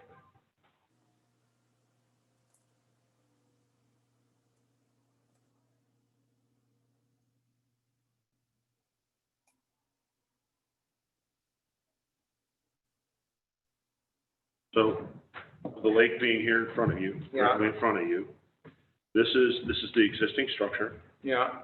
and this is the approximate 30-foot setback. Okay? On the new plan, essentially the same thing. Right. They've now reduced the size, the house in there, and so essentially the deck is, there's this much of this plus, which is 800 plus 10 square feet. Right. So I think Tim's right. If he takes that 10 square feet, he's got the same square footage of encroachment that he currently has. He eliminates that 10 square feet and he's not, being more non-conforming. Right. Right. Yeah. I was thinking this was way up here. Yeah. And that went way It's back there. Yes. So he wouldn't need the variance.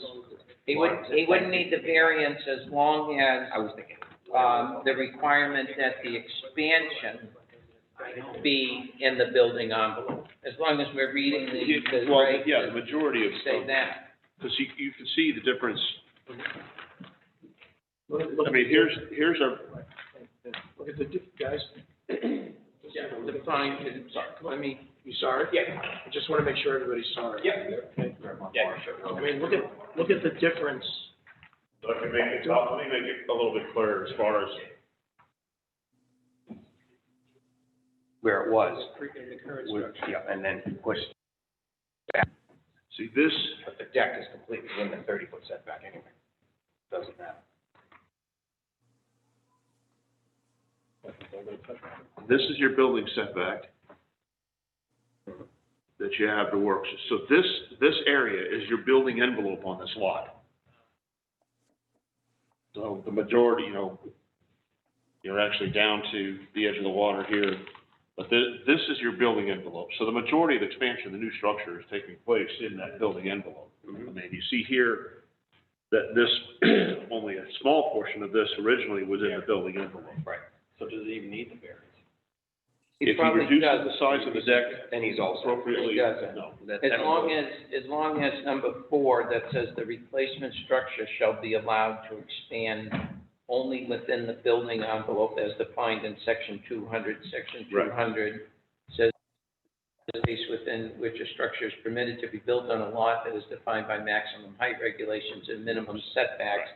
So what we're interpreting number 4 to apply to is only the expansion. That I portion. mean, because it's Yeah. interesting, because if you have a building to begin with that's already not in the building envelope, so it would have to apply just to the expansion. So I'm in agreement with that. I think, if he eliminates the 10 square feet, he doesn't need the zone, he doesn't need the variance. All right, so, Joe, did you hear all that? Yeah, so, kind of new with the special exception part that you have here, but if I take 10 square feet out of this deck or the house, whatever I did get out of, I don't need the variance? That's what we think. That's our interpretation of it. Okay, this is new to me for that side of things, but, if that's all I have to do, I'm happy to withdraw the variance and say I'll take 10 square feet out of my deck and put a building permit in 30 days. So, Excuse me, Joe, but to the applicant process, what we're going through, it's not gonna hurt the applicant if we go through the variance process anyway, right? We're not, It might, we don't know how it's gonna shake out. And he's agreeing to Right. make it go away. Okay. The only, The reason for the request is the extra 10 square feet of deck. He'll- He agrees to make it go away, then He's there's gonna no take need, that off. the need for the variance goes away also. and just to be clear, the conditions that we put on the special exception, granting the special exception, all dealt with nonconformity.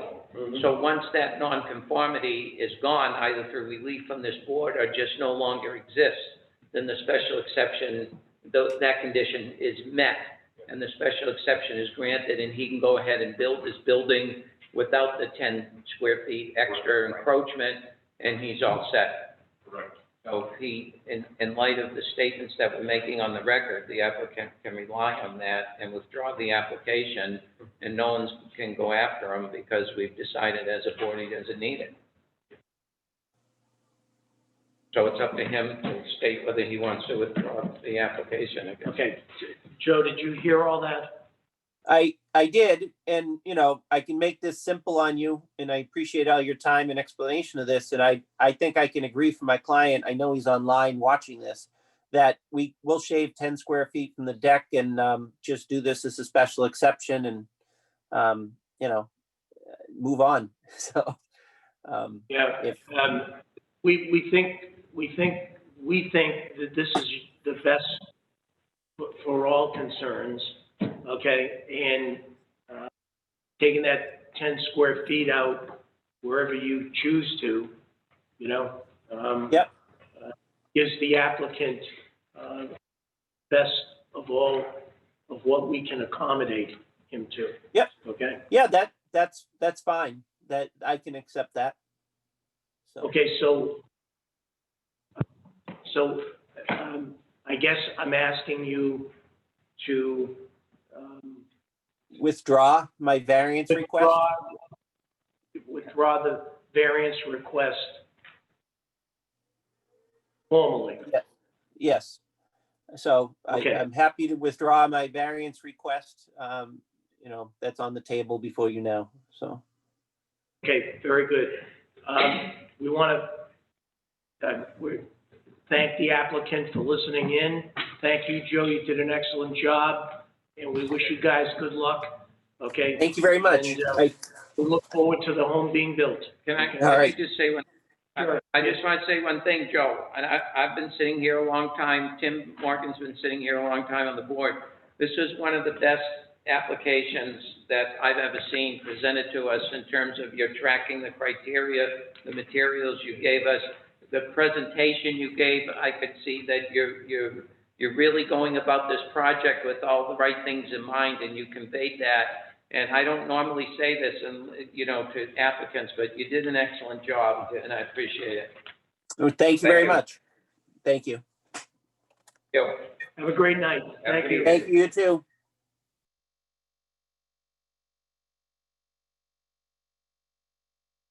Well, Mr. Morgan, Mr. Montioni, you thoroughly confused me. Okay, I want to thank you very much, and you weren't much help either, John. Okay, you know, but having said that, this was a little bit more This is why it's sophisticated than. important, these two are on this. Yeah, this, I'm earning my demerits. You're earning the demerits. This got a little bit complicated. No, Okay. That was very But that was a complicated. very good application, I mean that. No, It you was did a good job. complicated, but it was well explained, Yeah. and you brought up some very valid points. And it all worked out. Okay, moving right along, all right, so, the Z 20-13 was approved, Yeah, that's and, great, and, Z 14 was 2014 was withdrawn. correct. Okay, moving right along. Z 20-15. Stephanie Richard, PE, changing Seasons Engineering agent for Arthur and Juliana Fitzmaurice. 20 Kathy Lane, map 40, lot 32. A variance is requested for Article 300, Section 327 of the zoning ordinance to permit a residential garage to be built within 10 feet of the property line. Okay. Stephanie, are you there? I'm here. Oh, great. Well, welcome to the variance board, and I hope you're safe. We're all safe here, and we would ask you to, we need to quickly look at your application and just make sure that it's in compliance and that we've got everything. So if you could just give us a few moments, okay? Sure, yep. Thank you.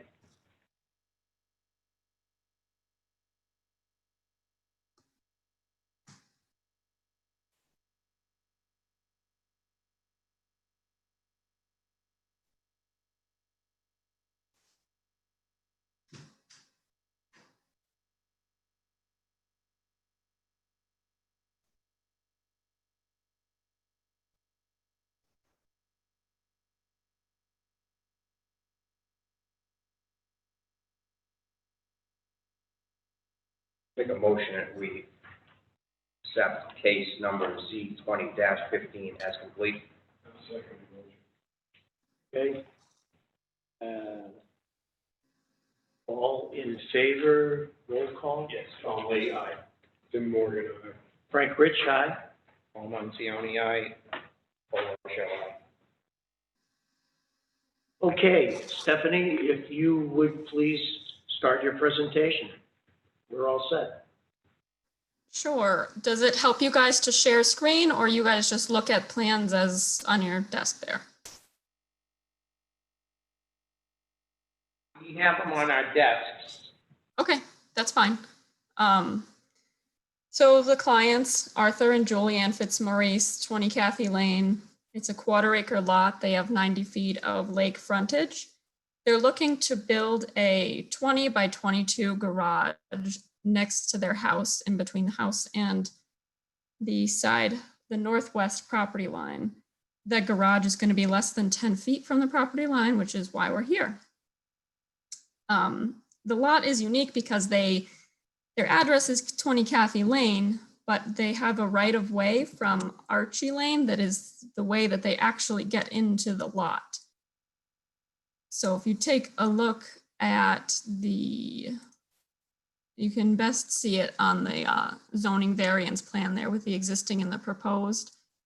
And you can see the right of way on this plan, the left side there. So that's the way that they actually drive into the lot. Their septic system is also located underneath the existing driveway parking area there. So that also kind of limits where they can put a new building back there.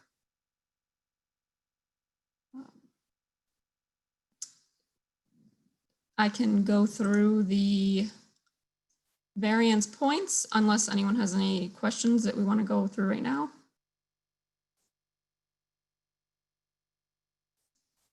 Okay. We don't think the variance is contrary to the public interest. The lot is pretty far back from roadways, and where the garage is gonna be just kind of in between their house and the abutter, so it's pretty shielded from the public. And we're also gonna propose a drip line underneath the garage to infiltrate any new runoff from the impervious surface of the roof.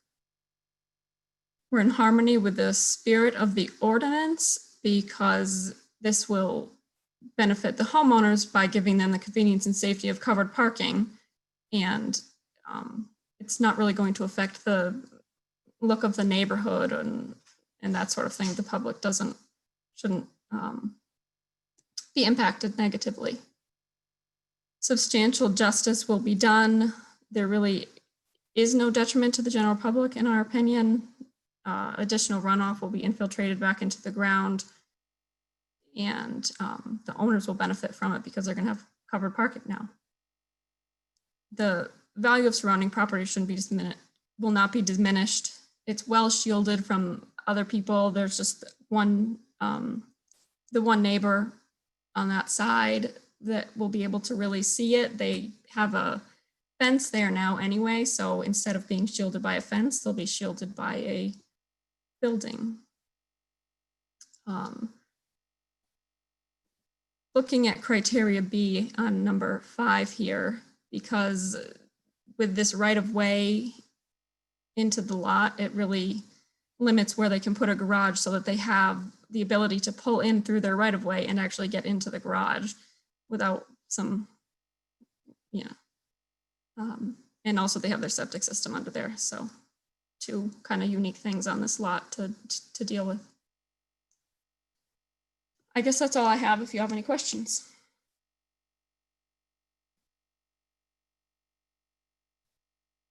Stephanie, this is Tom Lee. I just had a question in regards, do you know how much square footage is actually going to be in that area of non-conformance? Yes, 130 square feet.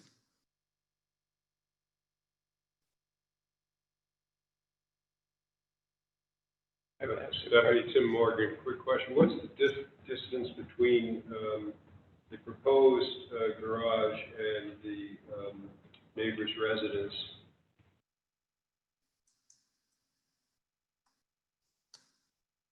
One of the reasons that we have these setback requirements is fire safety, and so there's notice that the fire chief did not have a concern about it. Sorry, go ahead. It's about 22 feet from the garage to the neighbor's house there.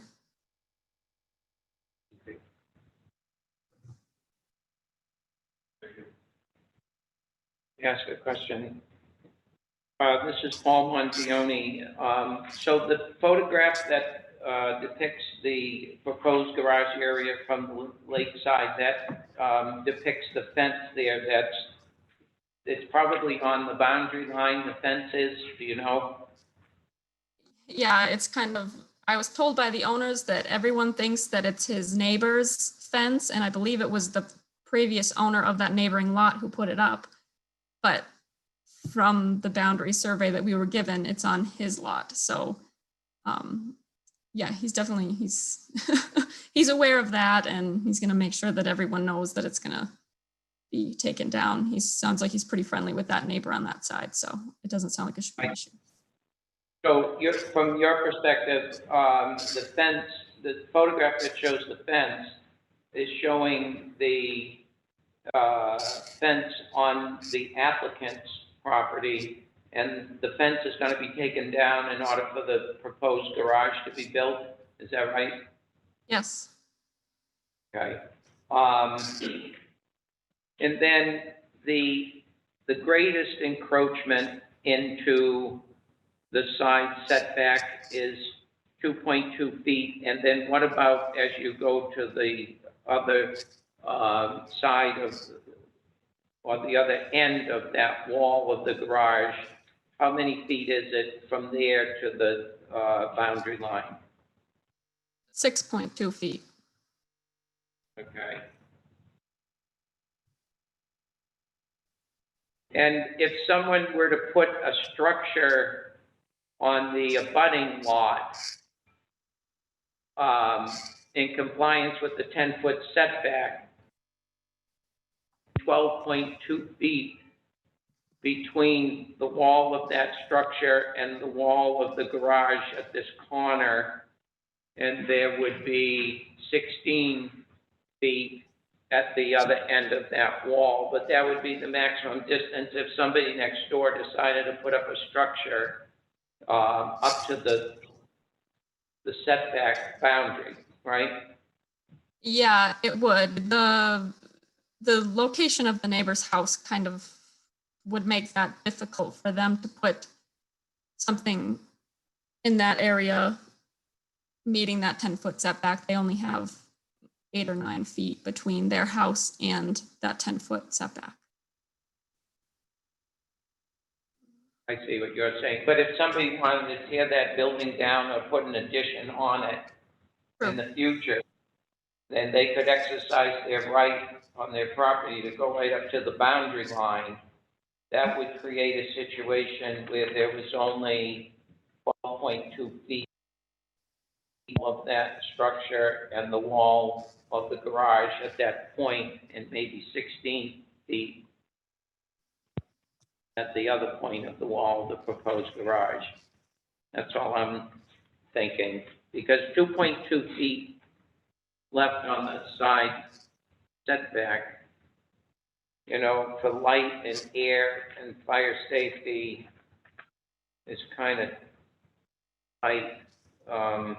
Also, if they were to put a fence up on their boundary line, there'd only be 2.2 feet between the garage and the fence. Make it difficult for maintenance of both structure and fence. Just thinking ahead of the future, because we can't necessarily go by what's there today. We have to go by what could be there in the future. What would you say in response to those concerns?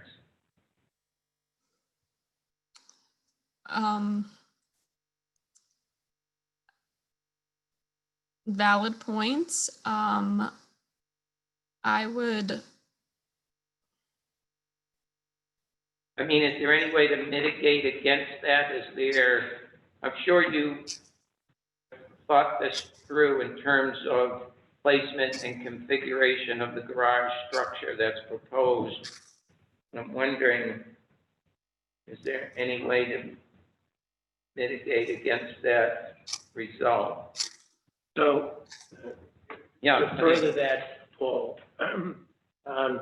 Stephanie, was there any consideration to take the corner of the existing residence and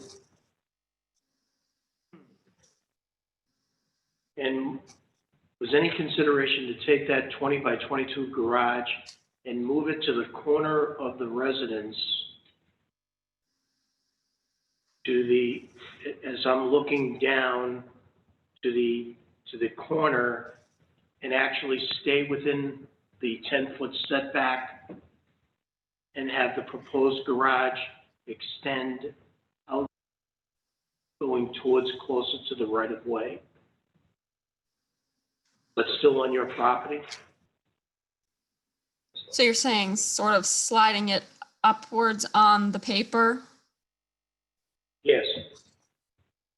Going towards the, if you took it, let's just say went 2 feet went to the corner of that, the existing residence, moved it into the building envelope, it actually would be connected.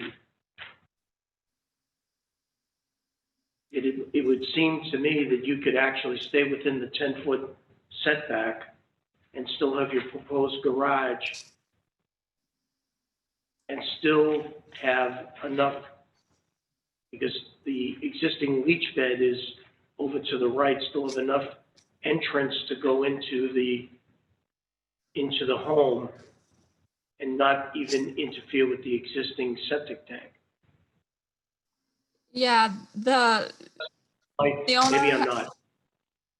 Yeah, the owner has concern with being able to get into and out of the garage easily from that right of way without making it a real tight swing to get in there. They also have overhead wires that come onto the house on that side. I don't know that they were intending to relocate those as part of this. I think they were kind of trying to work around it, but Excuse me, this is all. it's mostly, You had said earlier, that top corner of the proposed garage, 6.5 feet. She said it was 6.5 feet back from the boundary line. So if that whole garage moved forward, still, its rear corner would still be 6.5 feet. Still turn off the corner, still be within the setback. Still within the setback. Yeah. And then you're getting into problems like Stephanie alluded to. Now you're actually very close to the leach bed. And as she just described, now you're if it's possible to make the turn into the garage that far out. That's, And then, if I may ask a question. could I just put one thing up, Paul, before you do that? I'm just saying, and then if you look at the location of the proposed garage, it looks like it's only 2.5 feet from the house. Yes. So you gotta get in between that space between the garage and the house. I mean, it's very squeezed in there. It's squeezed, yeah. One of the things I was gonna bring up, and if you look at photo 6, and that's exactly what we're saying, is the electric meter being only 2.5 feet away from the garage.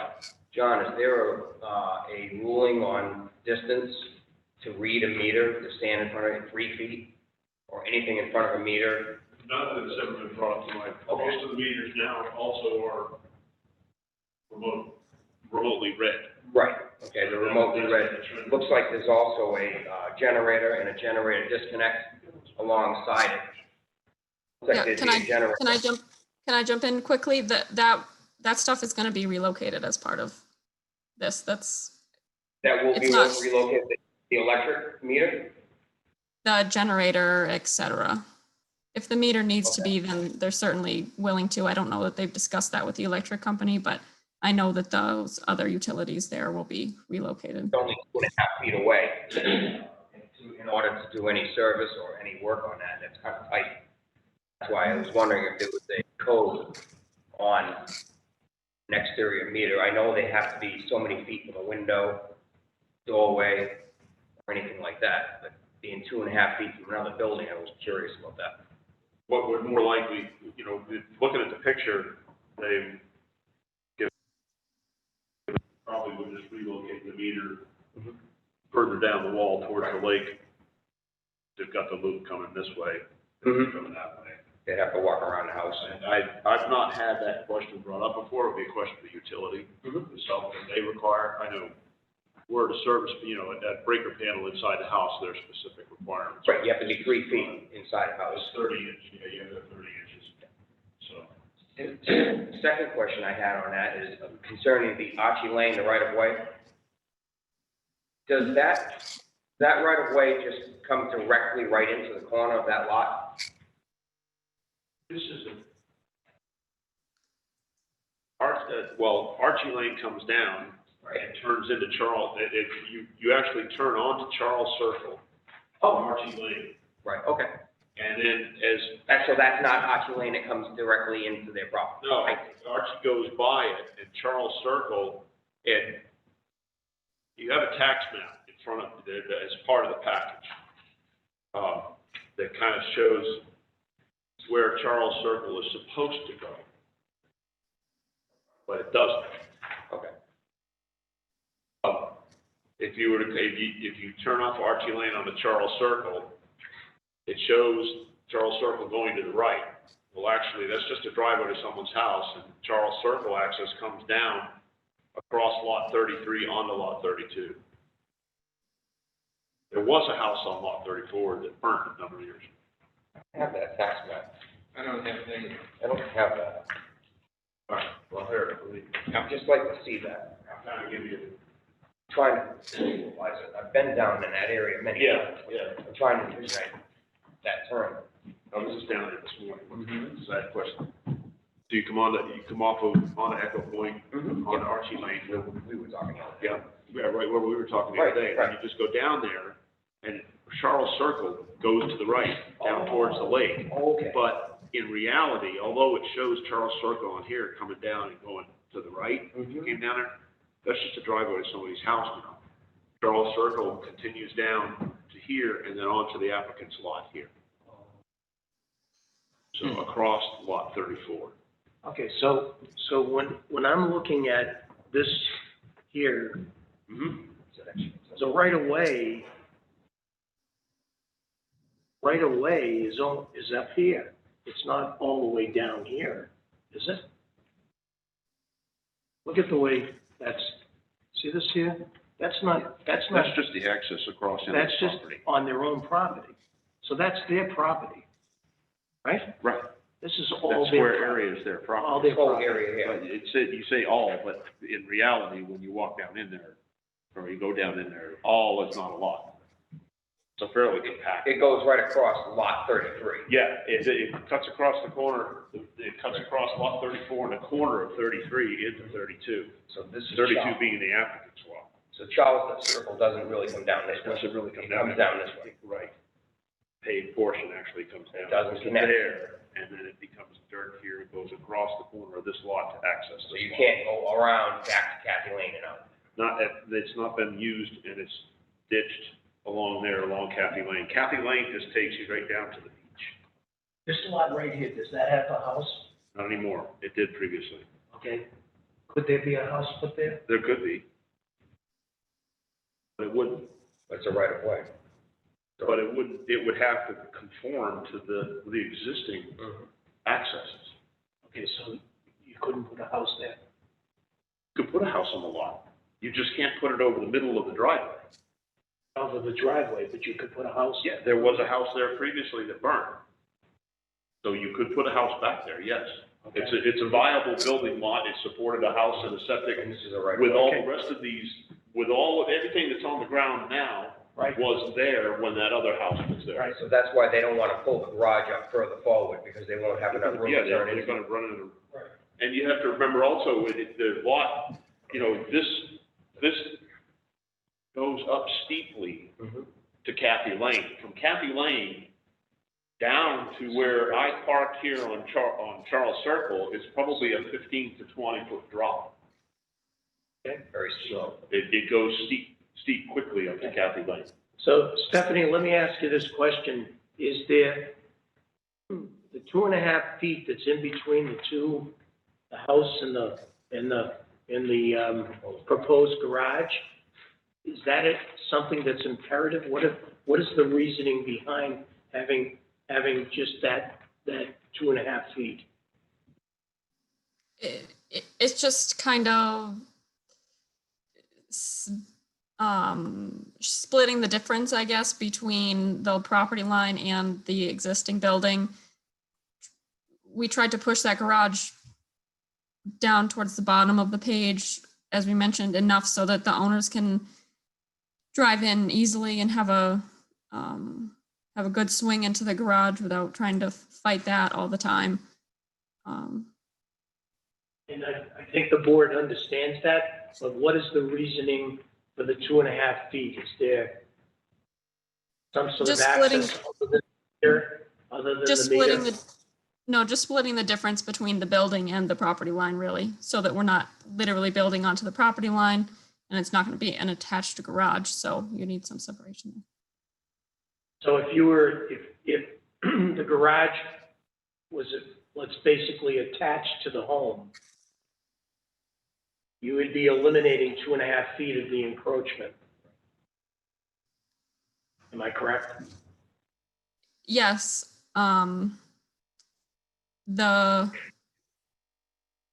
don't know that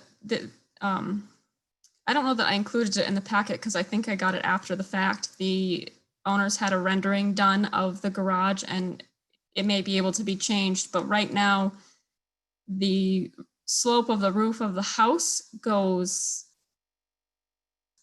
to the lake, away from the lake, and the pitch of the garage roof would be opposite to the neighbor, away from the neighbor.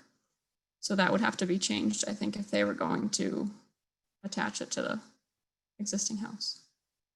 Chairman. Yes.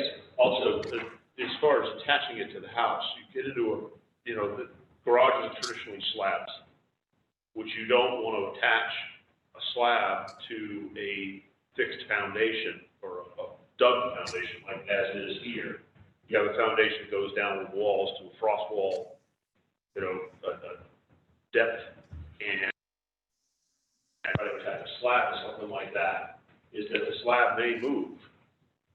Even, no matter how well you prepare it, there's the potential for the slab moving. At that point, it's the foundation.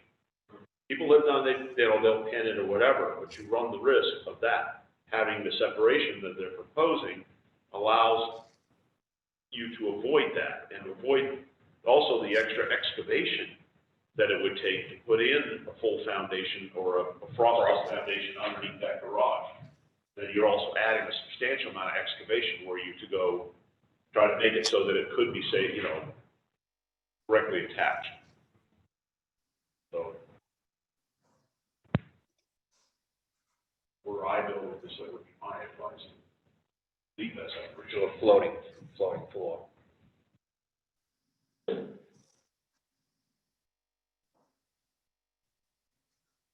On the electrical meter, don't they have the exterior breaker for the fire department that's in those lock boxes? They usually have to get in those, they have the keys, and then The co-op, they're not locked. They're not supposed to be secured. And the co-op, that's part of the co-op's requirements to have an external breaker on their meter bases. So if they relocate this, it's kind of hard to tell whether this one actually has a breaker on or not, but if they were to relocate it, they may cause that box to have the breaker in it. All right. They already have the automatic transfer switch for the generator next to it. Where you can see it right there. That box is the transfer switch. The transfer switch for the generator. Okay. Yeah. That's a transfer box. Yeah, so it seems 2.5 feet to get in there and have access to all that electrical Now, stuff. that will be, I'm sure that will be shifted further down the wall so that it won't be obscured by the garage itself. You would walk around the garage and it would be fully exposed on the side of the house.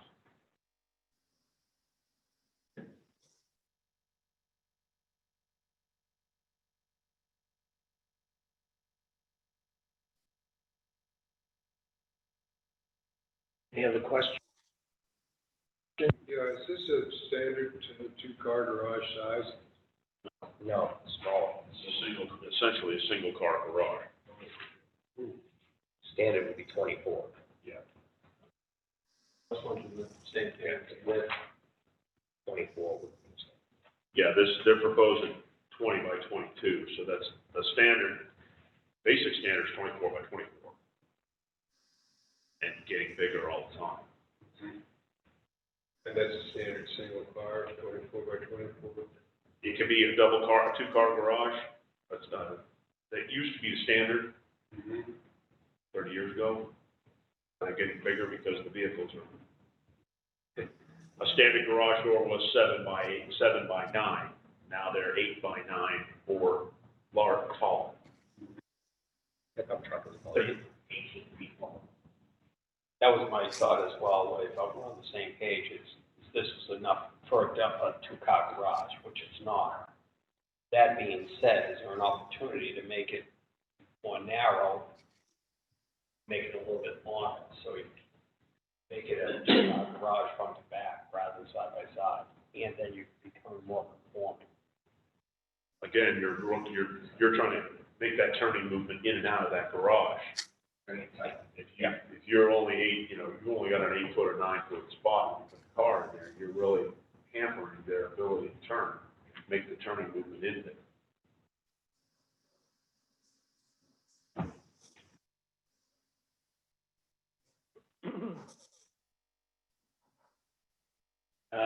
Any more questions from board? Okay, I'm going to move to public. Is there anyone in the public that is in favor? Before I start, Stephanie, is there anything else that you'd like to add? Do we go to public comment? No, I'm all set. Thank you. Okay, I'm going to go to public comment. Is there anybody out there in favor of the applicant's proposed garage?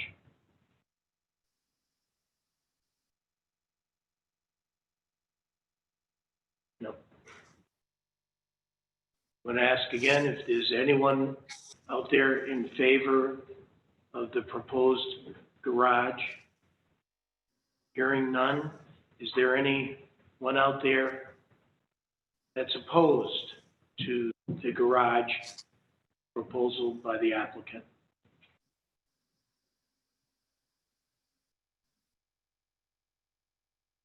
I'm going to say it again. Is there anyone opposed to the applicant's proposed garage?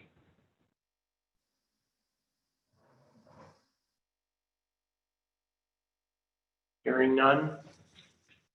I just want to make sure, John, we didn't get any letters or anything from any of the abutters? No input. No input whatsoever. Okay. All righty. So I'm going to close the public aspect of this, and we'll be going to the discussion. Is there any discussion that we need to talk about before we go to the worksheet?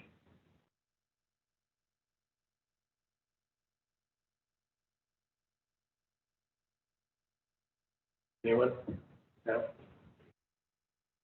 Yeah. All right. Then let's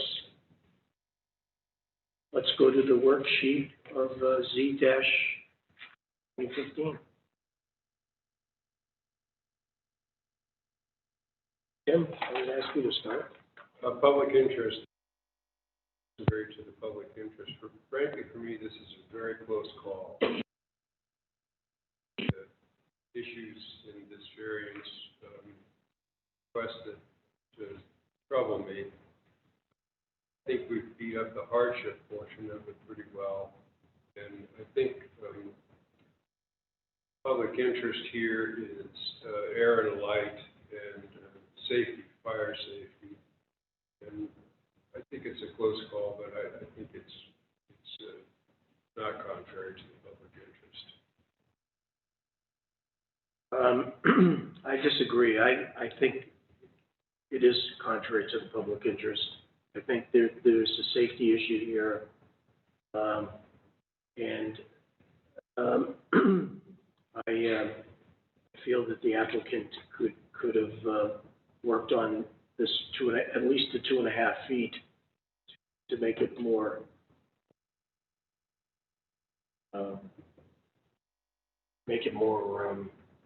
conducive to the extent of the encroachment of the property lines. Disagree. I think it will be contrary to the public interest. And I hate to say that, but I just have to be objective about it. I think it's too tight on both sides. I don't know how you get in 2.5 feet and maintain the exterior of either building once you've only got 2.5 feet. I think it poses maintenance issues and problems. I think if a fire truck had to get in, or even firefighters in there to one building or the other, to be so close to another building. Also, I worry about a structure being built on the other property that would only be 12 feet away. So I just think once this thing's up, people would see that it's too tight on both sides, and it just, I think, is contrary to public interest. I believe it will not be contrary to public interest. I think this can be workable. We've allowed distances this far from property lines before because, and at the same reason we were concerned with they should build on the side and in their proper setback. I think vehicles will still be able to get through. Firefighters will still be able to get through. My concern was the electricity being on the side of only 2.5 feet. If that is moved, which I understand it is, and maybe we can make it a condition that if that can be moved back where it can easily be accessed and not have to pass through the 2.5 feet, I think that would be acceptable. So I believe it won't be contrary to the public. Yeah, this is definitely a tough one. I don't, my biggest issue with it, the safety concerns meted out, that we discussed is the boundary line, and we have a form in place for butters, and there is no party that is against this, including the neighbor next door. That was my biggest issue with this, so I do not believe it will not be contrary to the public interest.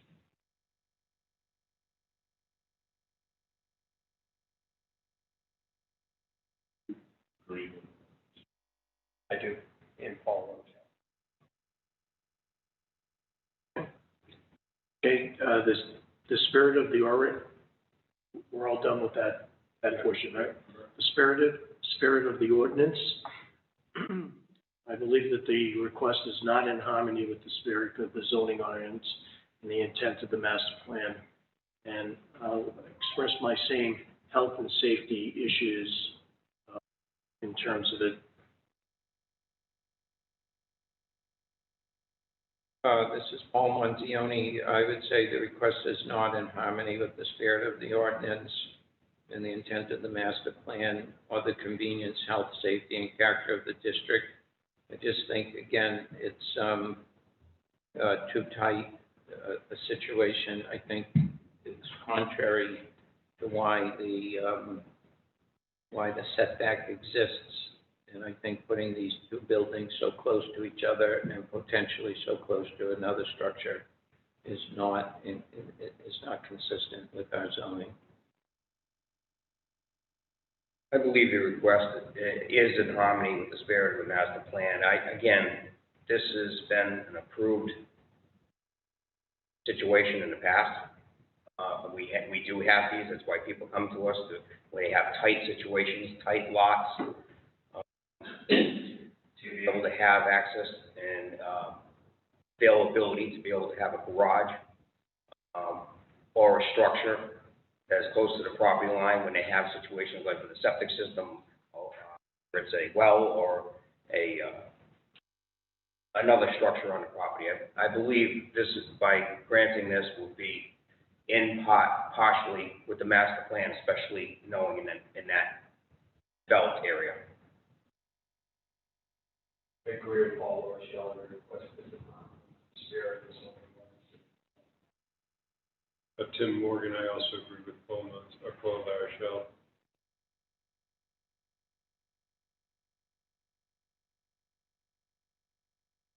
Me? By granting the variance, substantial justice will not be done. I think granting the variance will be contrary to the requirement, to the purposes of the ordinance. And for that reason, I think substantial justice will not be done. I disagree. By granting the variance, I think substantial justice will be done.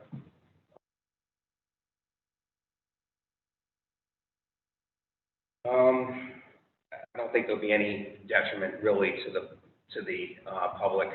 Again, I'm going to say it again, we've allowed this in the past to have a property building close to the line. I know we have ordinances for that reason, but this is a special situation with a very, very, very tight lot.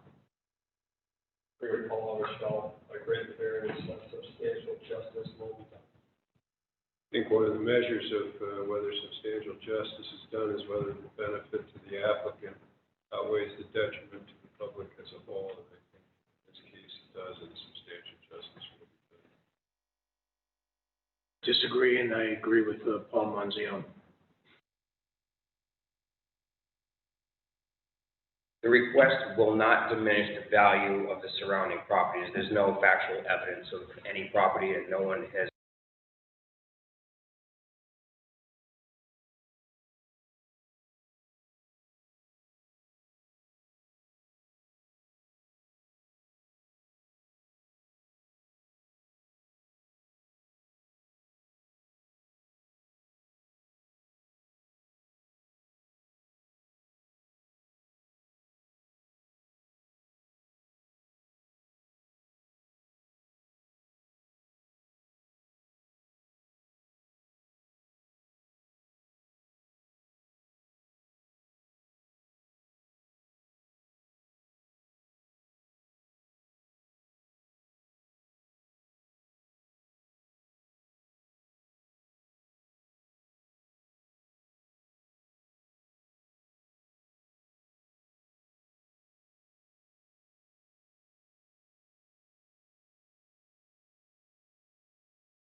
We had you, right?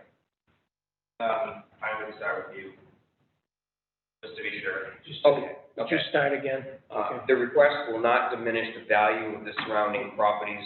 I've heard no factual evidence of any surrounding properties or anyone, butters, coming up forward saying that this would diminish their property. Commonly, I agree. It will not diminish the value of the surrounding property. Tim Morgan, I agree. Frank Rich, I disagree. Although we have no factual evidence, when you're this close to the property line, not knowing what someone might do in the other property down the road, and an existing property just above it, I think it very potentially could diminish the value of surrounding properties to abutting properties. Paul Montioni, I will say it will not diminish the value of the surrounding properties only because I didn't see any evidence that the current properties would be diminished in value because of the placement of this garage. I think it does impact safety and character, but I wouldn't go so far as to say that at the current time, placement of that building would diminish the value of the surrounding property. Okay, we got the hardship. No fair and substantial relationship exists between general public purposes of this ordinance provision and the specific application of that provision to the property. And the proposed I think Tim Morgan, I think we've beat up the hardship issue pretty well, the difficulty of putting the garage anywhere else in the lot, access, and the tightness of the turn, and the other leach field well and other things on the property. Certainly, a hardship, and I agree that there's no substantial relationship between the purposes of the ordinance and this particular application. And I think the proposed use is a reasonable one. I think putting a garage on the house is west.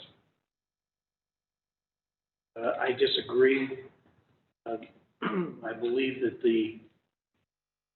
the pros and cons, and I know this is a difficult one, but I think the garage could be moved, and the hardship that they claim in terms of the turning could be alleviated, especially in light of the fact that it's a one-car garage, not a two-car garage.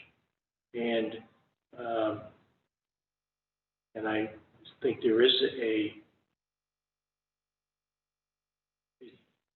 I would say no on the unfair and substantial relationship, and I don't believe it's a reasonable one because I think the garage could be altered or changed to be more conforming at the same time.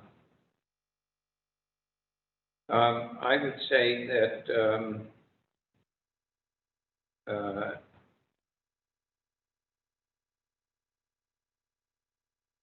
disagree that no fair and substantial relationship exists between the general public purpose of the ordinance provision and the specific application of that provision to the property. In my opinion, this is a property where specifically this ordinance should be enforced and applied because of the location of the house being so close to where this garage is going to be built.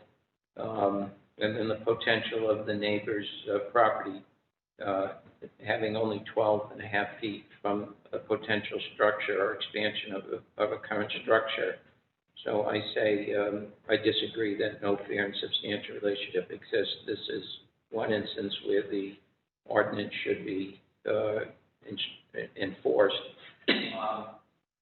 The second one, the proposed use is a reasonable one. I'd say yes to that. The proposed use is a reasonable one, and the garage on a property is a reasonable use in this zone. This garage located where they're proposing is appropriate. I agree with Mr. Morgan. I believe that the use is a reasonable one.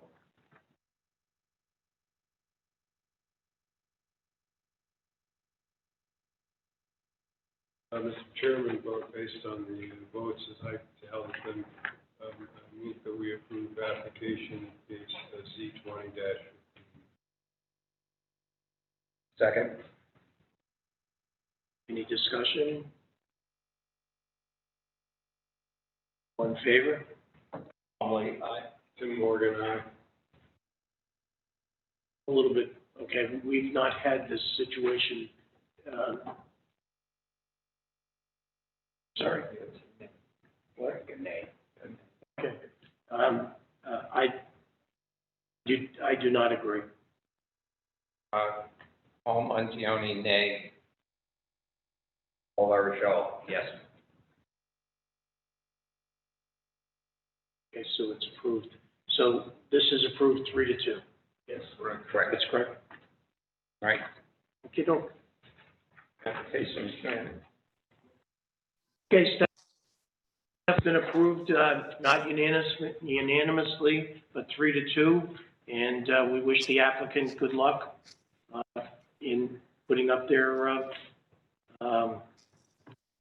garage. Okay? Very good. Have a Thank good you for your evening. time. You as well. Thank you. Thank you. Okay. Moving right along.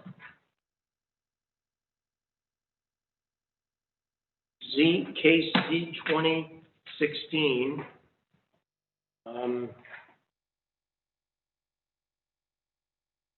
I notice here that Z 2016 and Z 2017 are with Tom Varney, agent for Karen O'Brien and Donald LaCroix.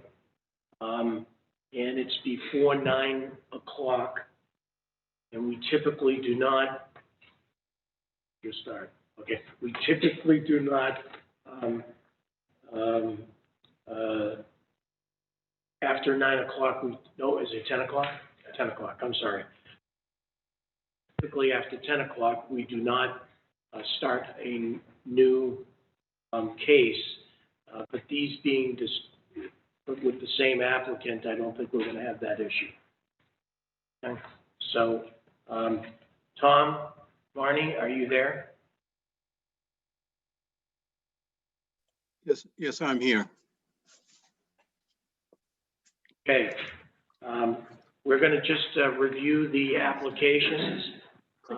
Should we be reviewing both of them, gentlemen, or one at a time? It appears that we have Z 2016 and 17 all on one packet. Yes, they are separate applications, but the exhibits are all the same for it. The staff reviews, is one. So.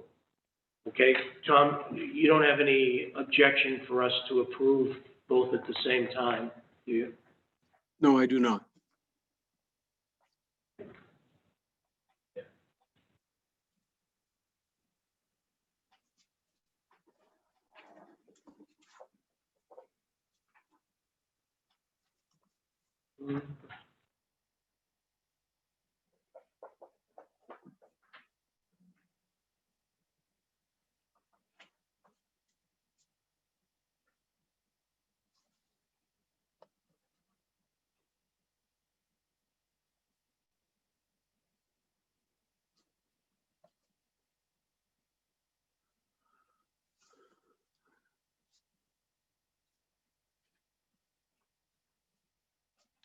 Make a motion, we accept case number Z 20-16 and 17 as complete. Second. Okay. Motions and seconded. All in favor? Morgan, aye. Frank Rich, aye. Paul Manzioni, aye. Paul LaRochelle, aye.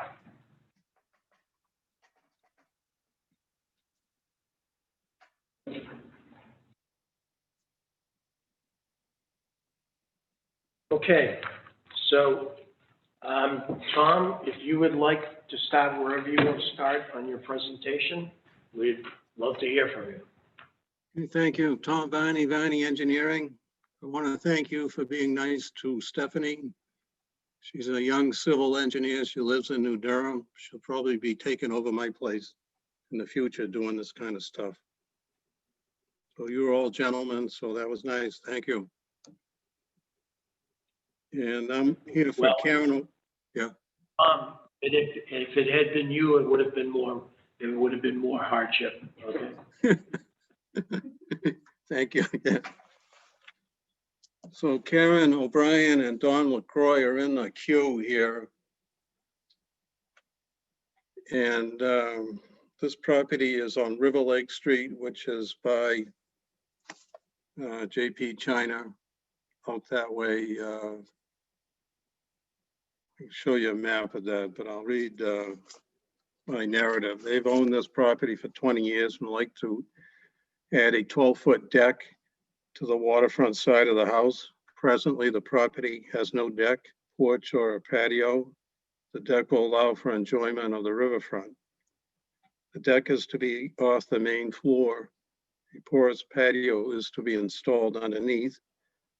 The property is being environmentally upgraded for stormwater measures, a new septic system, and rebuilding of a failed retaining wall.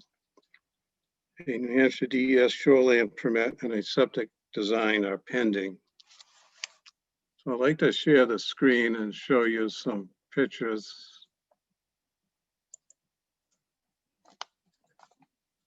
Oh,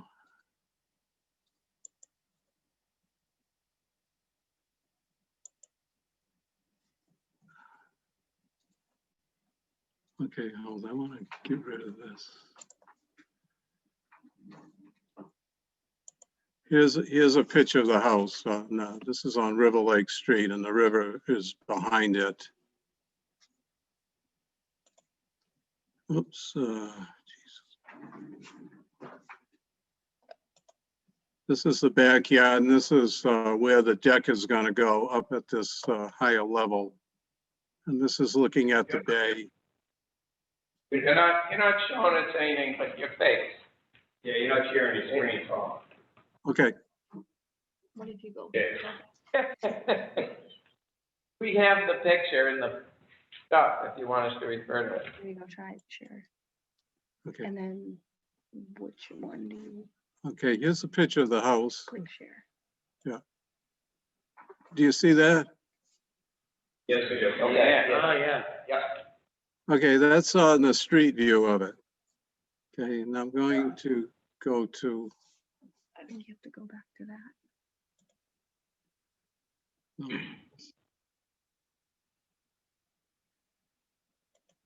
Do you see this picture? Just Take you. one. This is of the river. Do you see a picture of the river? No. Okay, Unless the river's got asphalt. okay, Oh, now do new share. Okay. And get the next picture. right here. Okay, here's a picture here. Here's the river in the, behind the house. Do you see that? Okay, so this is backyard here, and the deck will be up at this main floor, which is up at this level here. Okay, I'm gonna get to my other picture, see. Click on that again. The second floor deck? Yeah, that's what he's saying. If you hit stop Second share. floor deck. Yes. It's actually off the main floor. That's a walkout basement. Yeah, that's a walkout. It's Right, walkout. right. But when you're in the back, it'll be upstairs. You'll be sitting up. Instead of Share on that. level, that's river level. Okay, this is big. River level. God.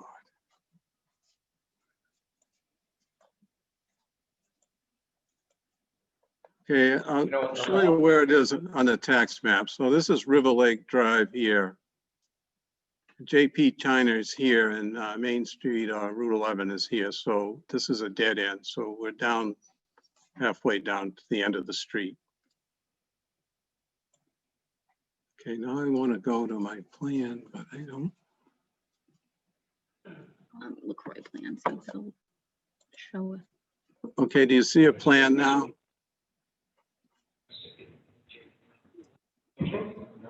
Yes. You see a plan of the property? Yes. Yes, we do. Okay. So this is existing, this is the house here, and the river is here, and the River Lake Street is here. So this lot is small, it's 6,760 square feet. So this is 100 feet here, and it's like 60 feet or so on the sides. This house has a garage and a house, and this house was an older house that Cornelisons lived in. That would be Marty Cornelison, Ron, Mike Cornelison, that family years ago. So they have a paved driveway here. They have a paved side area here shared with the neighbor, and retaining walls here. And this is a natural stream bank, and this is a human altered bank with retaining walls and so forth. They have an old septic system in this area, and town water line is here. So I'm going to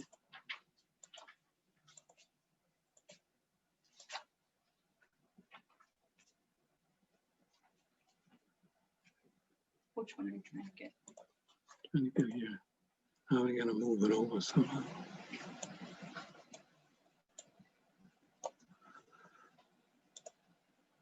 Okay.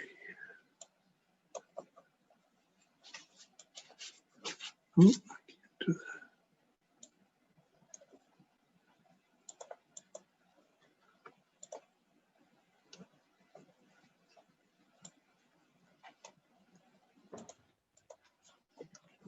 Okay, one more time. Okay, that's good enough. So this is the proposed plan here. And what we're asking for is a 12-foot deck here on the front. This is 20 feet by 12 feet, I believe, 12-foot deck. Okay, so the setback line is here, it's orange, that's 30 feet, and then 25 feet from the road is here, 10 feet. So the building envelope is this small area right here. So we're encroaching in the 30-foot setback. So this corner will be 20 feet from the river, and this will be 25 feet from the river. And the encroachment area, which is the bright red, is 156 feet. So not all of the deck is encroaching. Some of it is in the building envelope. Okay. Now I'm going to show you how this, this is a side view. This is the house. And this is the backyard we were looking at. So this is the deck. Yeah, this is entrance to the basement here, patio doors. And this is the main floor. So this allows them to have enjoyment of the river where they don't really have that now. They have to go down here and sit here and so forth. But this will be a typical porch, which most people on the lake have. And I don't know what else I can show you. I have septic. I mean, this is, we had the land was surveyed previously. So that's the boundary survey by Smith Associates. We have, Do you need to get back to it? how do I get, Are you looking for the survey? no, the other, there's Plan? no. Okay, well, I have something. I have a shoreline permit. I can't really get to it, but okay. This is, This is a shoreline permit. It's ready to go to Concord. We haven't submitted it yet, but it's, what that involves is stormwater measures. This property is being environmentally upgraded so that the rainwater off the roof will go into this porous patio area which will infiltrate it into the ground. Same way here, this pavement is being removed and this will be porous patio, which you can drive on, but the water will penetrate through the patio into an underlying infiltration area. And I also have a porous walkway here, and then drip edges to catch water off the roof here and off this garage roof here, and a new septic system will be here. Okay, so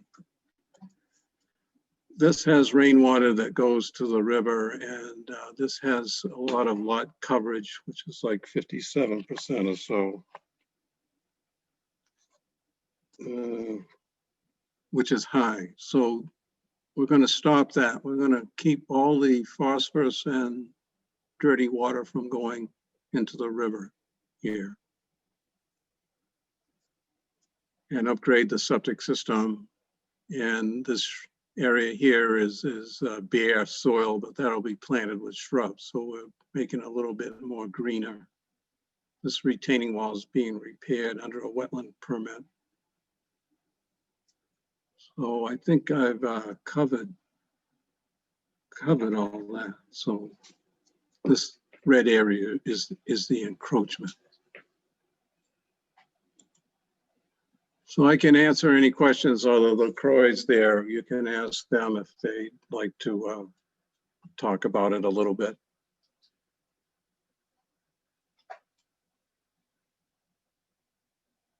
Questions? Yeah, Tom Lee, the Conservation Committee had a question in regards to porous runoff or lack thereof, but I think you just clearly identified the addition, certainly on the left side of the house, where you're tearing up that asphalt and putting in more porous material, and then the infiltration system. So I think conservation questions were answered there by your presentation. Yeah, we're doing a lot here because that's what should be done. So it's not hard to do. This is an improvement anyway, and embellishes the lot for appearance and how it works, and makes it better for everybody.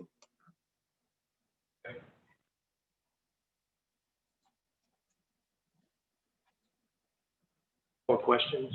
Tom, Paul Rochelle, how many square feet of area that is encroaching? 156 square feet. 10 feet on one side and 6 feet on the other side. Okay. And it's a deck. All it is a deck with a railing. It can't be converted to living space. That's not allowed in your rules. It's not allowed in the state rules. The state allows an existing cottage within the 50-foot setback to be extended 12 feet towards the lake in their rules. So we're good for that. Okay. Does it have a roof? This is Paul Monzioni, Tom. Does it have a roof? No, there's no roof. Then did you say that in order for you to construct this deck, in order for the applicant to construct the deck, the applicant is going to need a shoreland permit from the DES? Yes. And then how much space is there between the edge of the deck going toward the river and the retaining wall? Well, from the deck to the river, it's 20 feet on one side and 25 feet on the other. And then to the retaining wall, first retaining wall, it's like six feet or so. Okay. Now, when you say to the river, you're talking about the high water mark? Yes. Right. But it's up on the second floor anyway. I mean, if it were on the ground or just above the ground, and there was only 6 feet between the edge of the deck and the retaining wall, I suppose that'd be all right. I mean, but you're up on the second floor anyway, so when you come out of the walkout basement or when you're down there, you'll have the benefit of being able to walk around all of that space down there because the deck comes out. I call it the second floor. It's actually the main floor, but when you're back there, it's above where you can walk out there, right? Oh, yeah, yeah. There'll just be 2 posts in the ground holding it up, that's all. Yeah. Yes, go ahead. Mr. Barney, there's a photograph in our packet that appears to show a similar deck on the neighbor to the north. How far out does that extend, do you know? I mean, is that going to be comparable to what you're proposing? Well, we're even with it. That's almost the same size. I think it's a little bit bigger, but we're almost even with it as we go along the banking of the river, yeah. So what you're proposing would look very similar to the neighbors. Yes.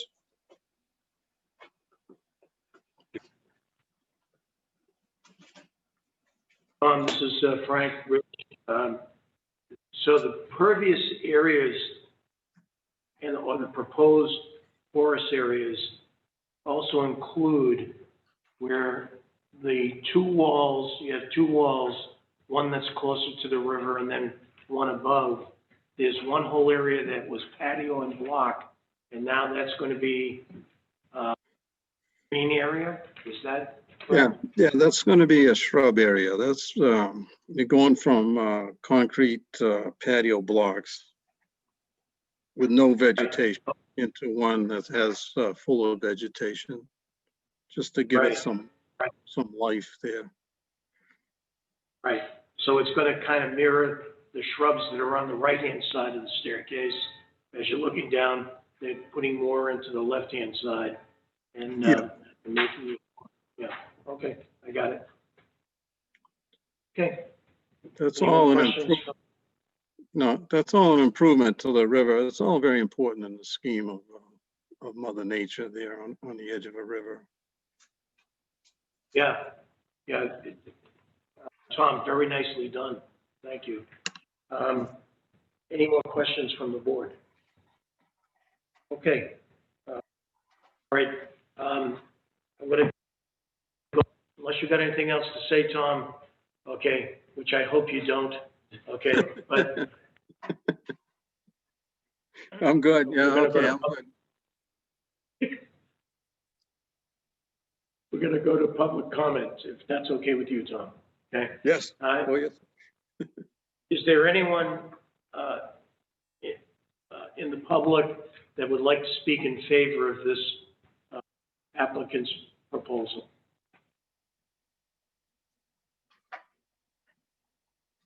Okay. No. I'm going to ask it again. Is there anyone in the public that would like to of this proposal? Hearing none, is there anyone in the public that would like to oppose this proposal from this applicant?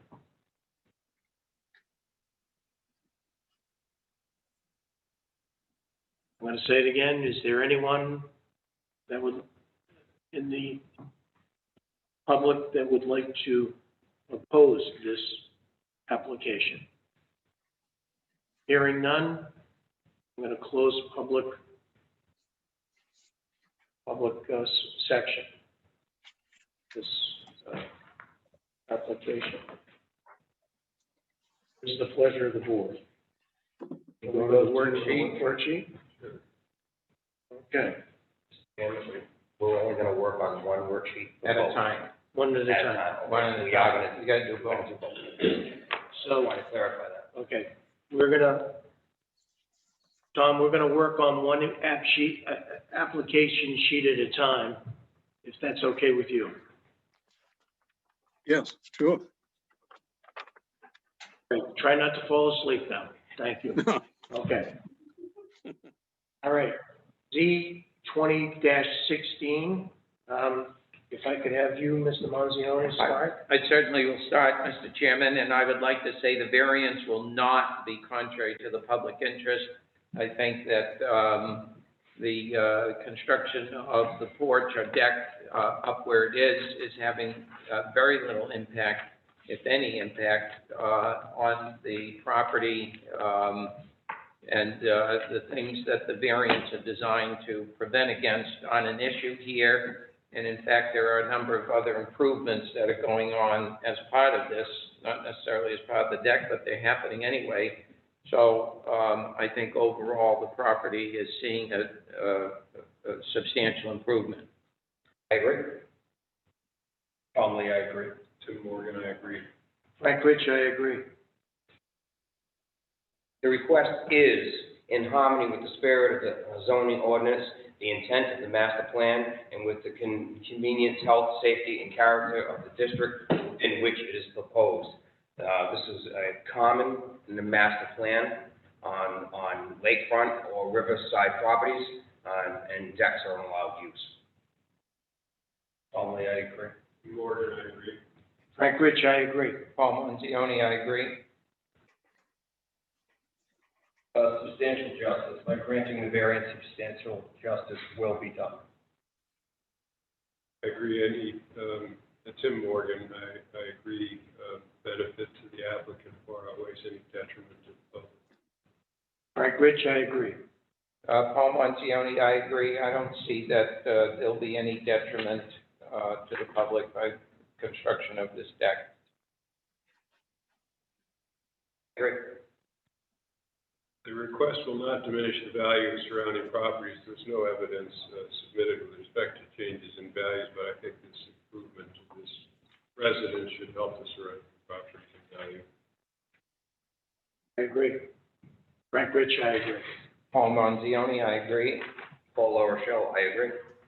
Tom Lee, I agree. Hardship. For purposes of this paragraph, unnecessary hardship means that owing to special conditions of the property that distinguish it from other properties, no fair and substantial relationship exists between the general public purposes and the ordinance and provision of this specific application of this provision to the property. If all of the hardship is certainly the space that this small lot has, and there is so much that's being done to improve the area along with the deck itself. There is no substantial relationship exists, and the proposed use is a reasonable one. Paul Manzione, I agree. I think that the types of adverse things that the zoning ordinance is designed to prevent are not an issue here. Applying that ordinance to this would provide no benefit to the public, really, and I think therefore no relationship exists. And the proposed use is a reasonable one. Decks on properties such as this are very reasonable. Paul LaRochelle, I agree as well. Tom Lee, I agree. Tim Morgan, I agree. Good. Mr. Chairman, I'd like to make a motion that we grant the application for variance on KC 20-16 on the condition that the applicant also obtain appropriate approvals from the state for construction of the structure, because he said that that was required. Second. I agree, Tom Lee. I agree, Tim Morgan. I agree, Frank Rich. Aye, Paul Manzione. Paul LaRochelle, I agree. Okay, unanimous. That's approved. With your permission, Tom, we're going to go to Z 20-17. Okay, very good. Thank you. Okay? La Rochelle, May I get you to start? Yes, sir. The variance will not be contrary to the public interest. This is a small deck that is very similar to surrounding properties on the riverside. Tom Lee, I agree. Tim Morgan, I agree. Frank Rich, I agree. Paul Manzioni, I agree. Regards to the spirit of the ordinance, the request is in harmony with the spirit of the zoning ordinance, the intent of the master plan, and with the convenience, health, safety, and character of the district in which it is proposed, as we discussed, like many other properties on riverfronts, the lakefronts. This deck is certainly in spirit. Tim Morgan, I agree. Frank Rich, I agree. Paul Manzioni, I agree. Paul LaRochelle, I agree. By granting the variance, substantial justice will be done. The benefit to the applicant far outweighs any detriment to the public. Frank Rich, I agree. Paul Manzioni, I agree. Paul LaRochelle, I agree. Tom Lee, I agree. The values of surrounding properties, the request will not diminish the value of surrounding properties. If anything, it will only enhance it. There are decks, at least on one side, and it looks like there are decks with many of the homes that are in that area. So it's only being continued and for the enjoyment of the applicant. And on top of it, all sorts of water runoff and whatnot is being addressed and is being conditioned for helping the river. So Paul Manzioni, I agree, and there was no evidence to show otherwise. And in fact, the likelihood is that this improvement to the property will benefit property values. Paul LaRochelle, I agree as well. Tom Lee, I agree. Tim Morgan, I agree. For purposes of this subparagraph, unnecessary hardship means that owing to special conditions of the property that distinguish it from other properties in the area, one, no fair and substantial relationship exists between the general public purposes of the ordinance provision and the specific application of that provision to the property. And that's what I said initially, is that there is no fair substantial relationship for the general purpose of why we have this ordinance to specifically apply it here. Nothing that this ordinance is designed to prohibit or protect against is an issue here. No harm will come from this deck. So I say yes to that. And to the second part, number two, the proposed use is a reasonable one. I say yes to that because the use as a deck is reasonable for this structure and its location. Or shall we agree for the same reasons? Tom Lee, I agree.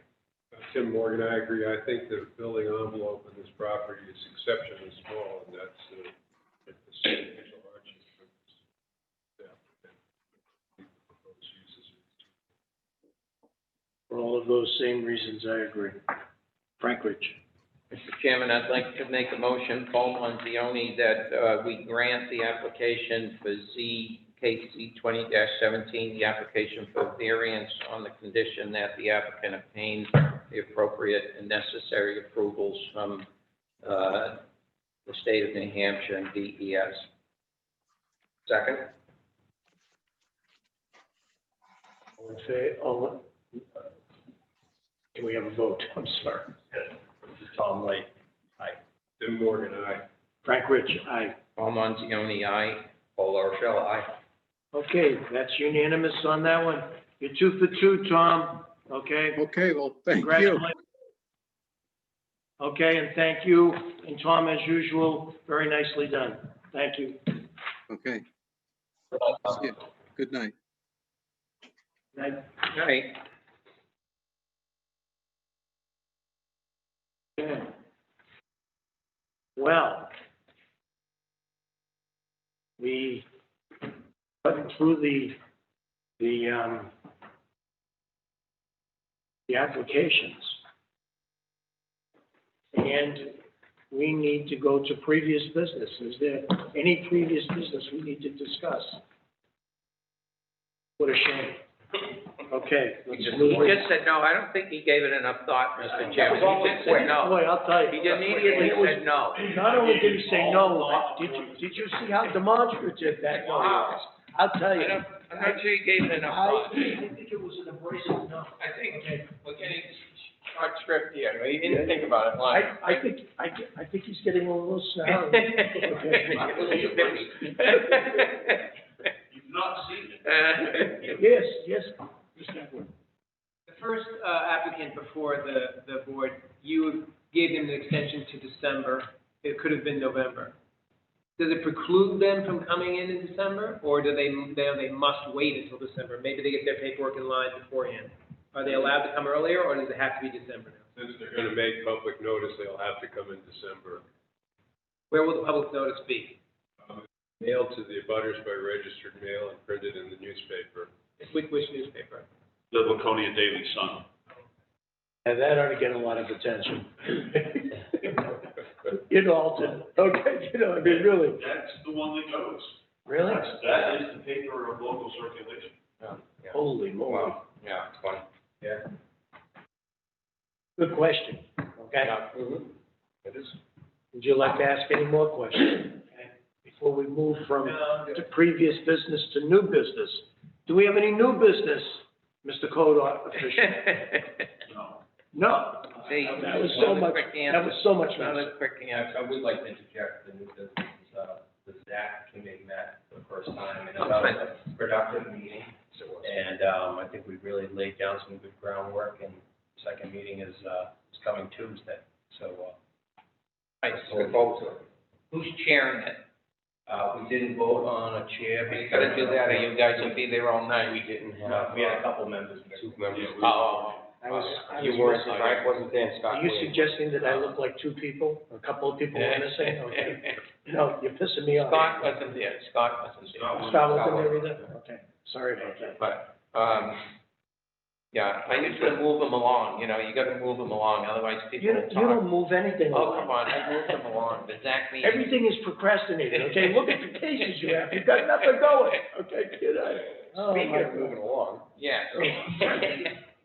So on new business also, I think, if Mike, you, decide you are interested in being an alternate, with us, I guess, you let John or Frank know, right, as you make up your mind, and then, and I'm sure Frank has explained it, but, you'd come to the meeting that, on the Byrne case, had that not been withdrawn, I recused myself from that case. It's been up already, and I recused myself. So just because there are 5 of us when we all get together at 6 o'clock, doesn't mean we're gonna stay 5 for the whole night. And a lot of times in advance, as an alternate, if you were sitting here, I would have told you in advance on the Byrne case, I'm gonna recuse myself, at which point you would have been appointed by the board, and then you'd sit fully with a vote and all that. So it's good to be at all the meetings, because we never know when, and I've had meetings where I learned something as it's going on, like I go, oh, that's the applicant. I didn't know, oh, I used to represent that person, I know them, and I recused myself right there, not knowing that I was going to do that. So having the alternate here is really important, and it's good. And the other thing is, as we're asking questions of the applicant, even though you're not voting, the fact that you're asking questions is also really helpful for us, because you may think of stuff that we haven't thought to cover. So you do participate, and it is meaningful, but, so if you want to do it, you'd be at, all the meetings you could come to. And there'd be many nights, I think, when you'd actually, and we also have nights when one of us isn't here for whatever reason, so we really could use it. In many cases, Paul, is conflicted out because he might be doing, the building for someone, or has done some of the work for that person, and he conflicts himself out. All of us could have conflicts. I mean, we all could have conflicts. So having a substitute, an alternate, is actually very important. That's how I got on the board. If you didn't have an alternate, and let's say only 4 people could vote, how do you determine? Is it a majority? We, You need 3 out of 4? the applicant is entitled to having the application granted if the applicant has 3 votes on all of the criteria. Okay. And it doesn't even have to be necessarily the same three people. So if the applicant wins with 3 votes in favor on all the criteria. On the worksheet you're talking about, it has to be, All the criteria on the worksheet. favorable on each. Has to have at least 3 yeses Okay. in their favor on all of the criteria, once all the criteria. If not, then they don't get it. So sometimes we get down to 3 people. 3 is a quorum.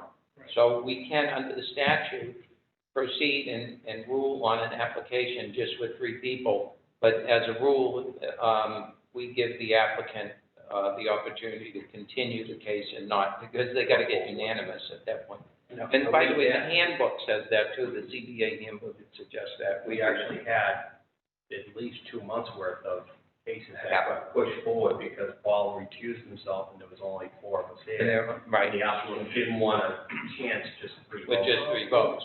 So they get a continuance and, yeah. So if we had an alternate, then that 3 unanimous goes away and we don't offer that to the applicant to continue. They can still ask for continuance if they want a 5-member board, but it's their continuance, it's on them, so. So anyways, Mike, we'd love to have you consider it and just let me know, okay? As you can see, and this was actually the first time that I can remember that we actually disagreed on one case. Yeah. Typically, we're pretty unanimous on how we feel about it. But that's the way it is. That was a close call. And that's the way it works, and we move on, okay? When the vote went down on that, I was thinking the person who lived in the other home, they would never be able to get a variance similarly now, because they got the variance to build that garage close. Now they couldn't possibly do the other thing on the other side. You'd have 5 feet between. But not, So Yeah, now I'm gonna tell you right now, it would be very difficult for them to do anything with that property.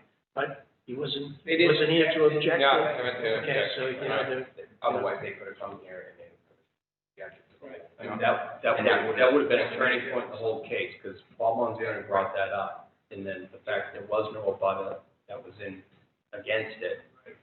You asked me that question, would that sway me one way or another? Yeah, it can definitely influence my decision. Normally, when you're doing this live, the people would be here. right, exactly. one of the questions I would have had, okay, if there was a house on that property that was above, was that restricting the view? Yeah, I would have been definitely. asking that Yeah. question, but there was no house. Right. There could be a house there, that's what Yeah. somebody said. On site. Is that right? We've gone out on site, we You can't even wind up until you. we actually went out to the property, We do site met the people and did a site walk between both properties to see if something, and that was a perfect example of that, is the view. Right. Right, And blocking the view, whether it was or was not. right. This particular one was a difficult one because it's so close to the property line. Right. You know, I mean, it really is.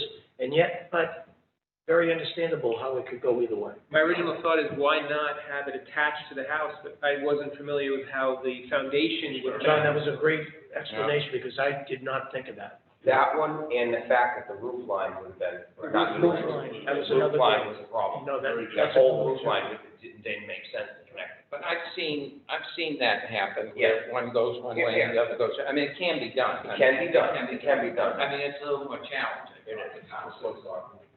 It can, yeah, it's, Just my personal opinion, that garage is in the wrong spot. If it were me, I'd go back up to the shed and I would move the septic system over and I'd put it up there. That's what I would have done.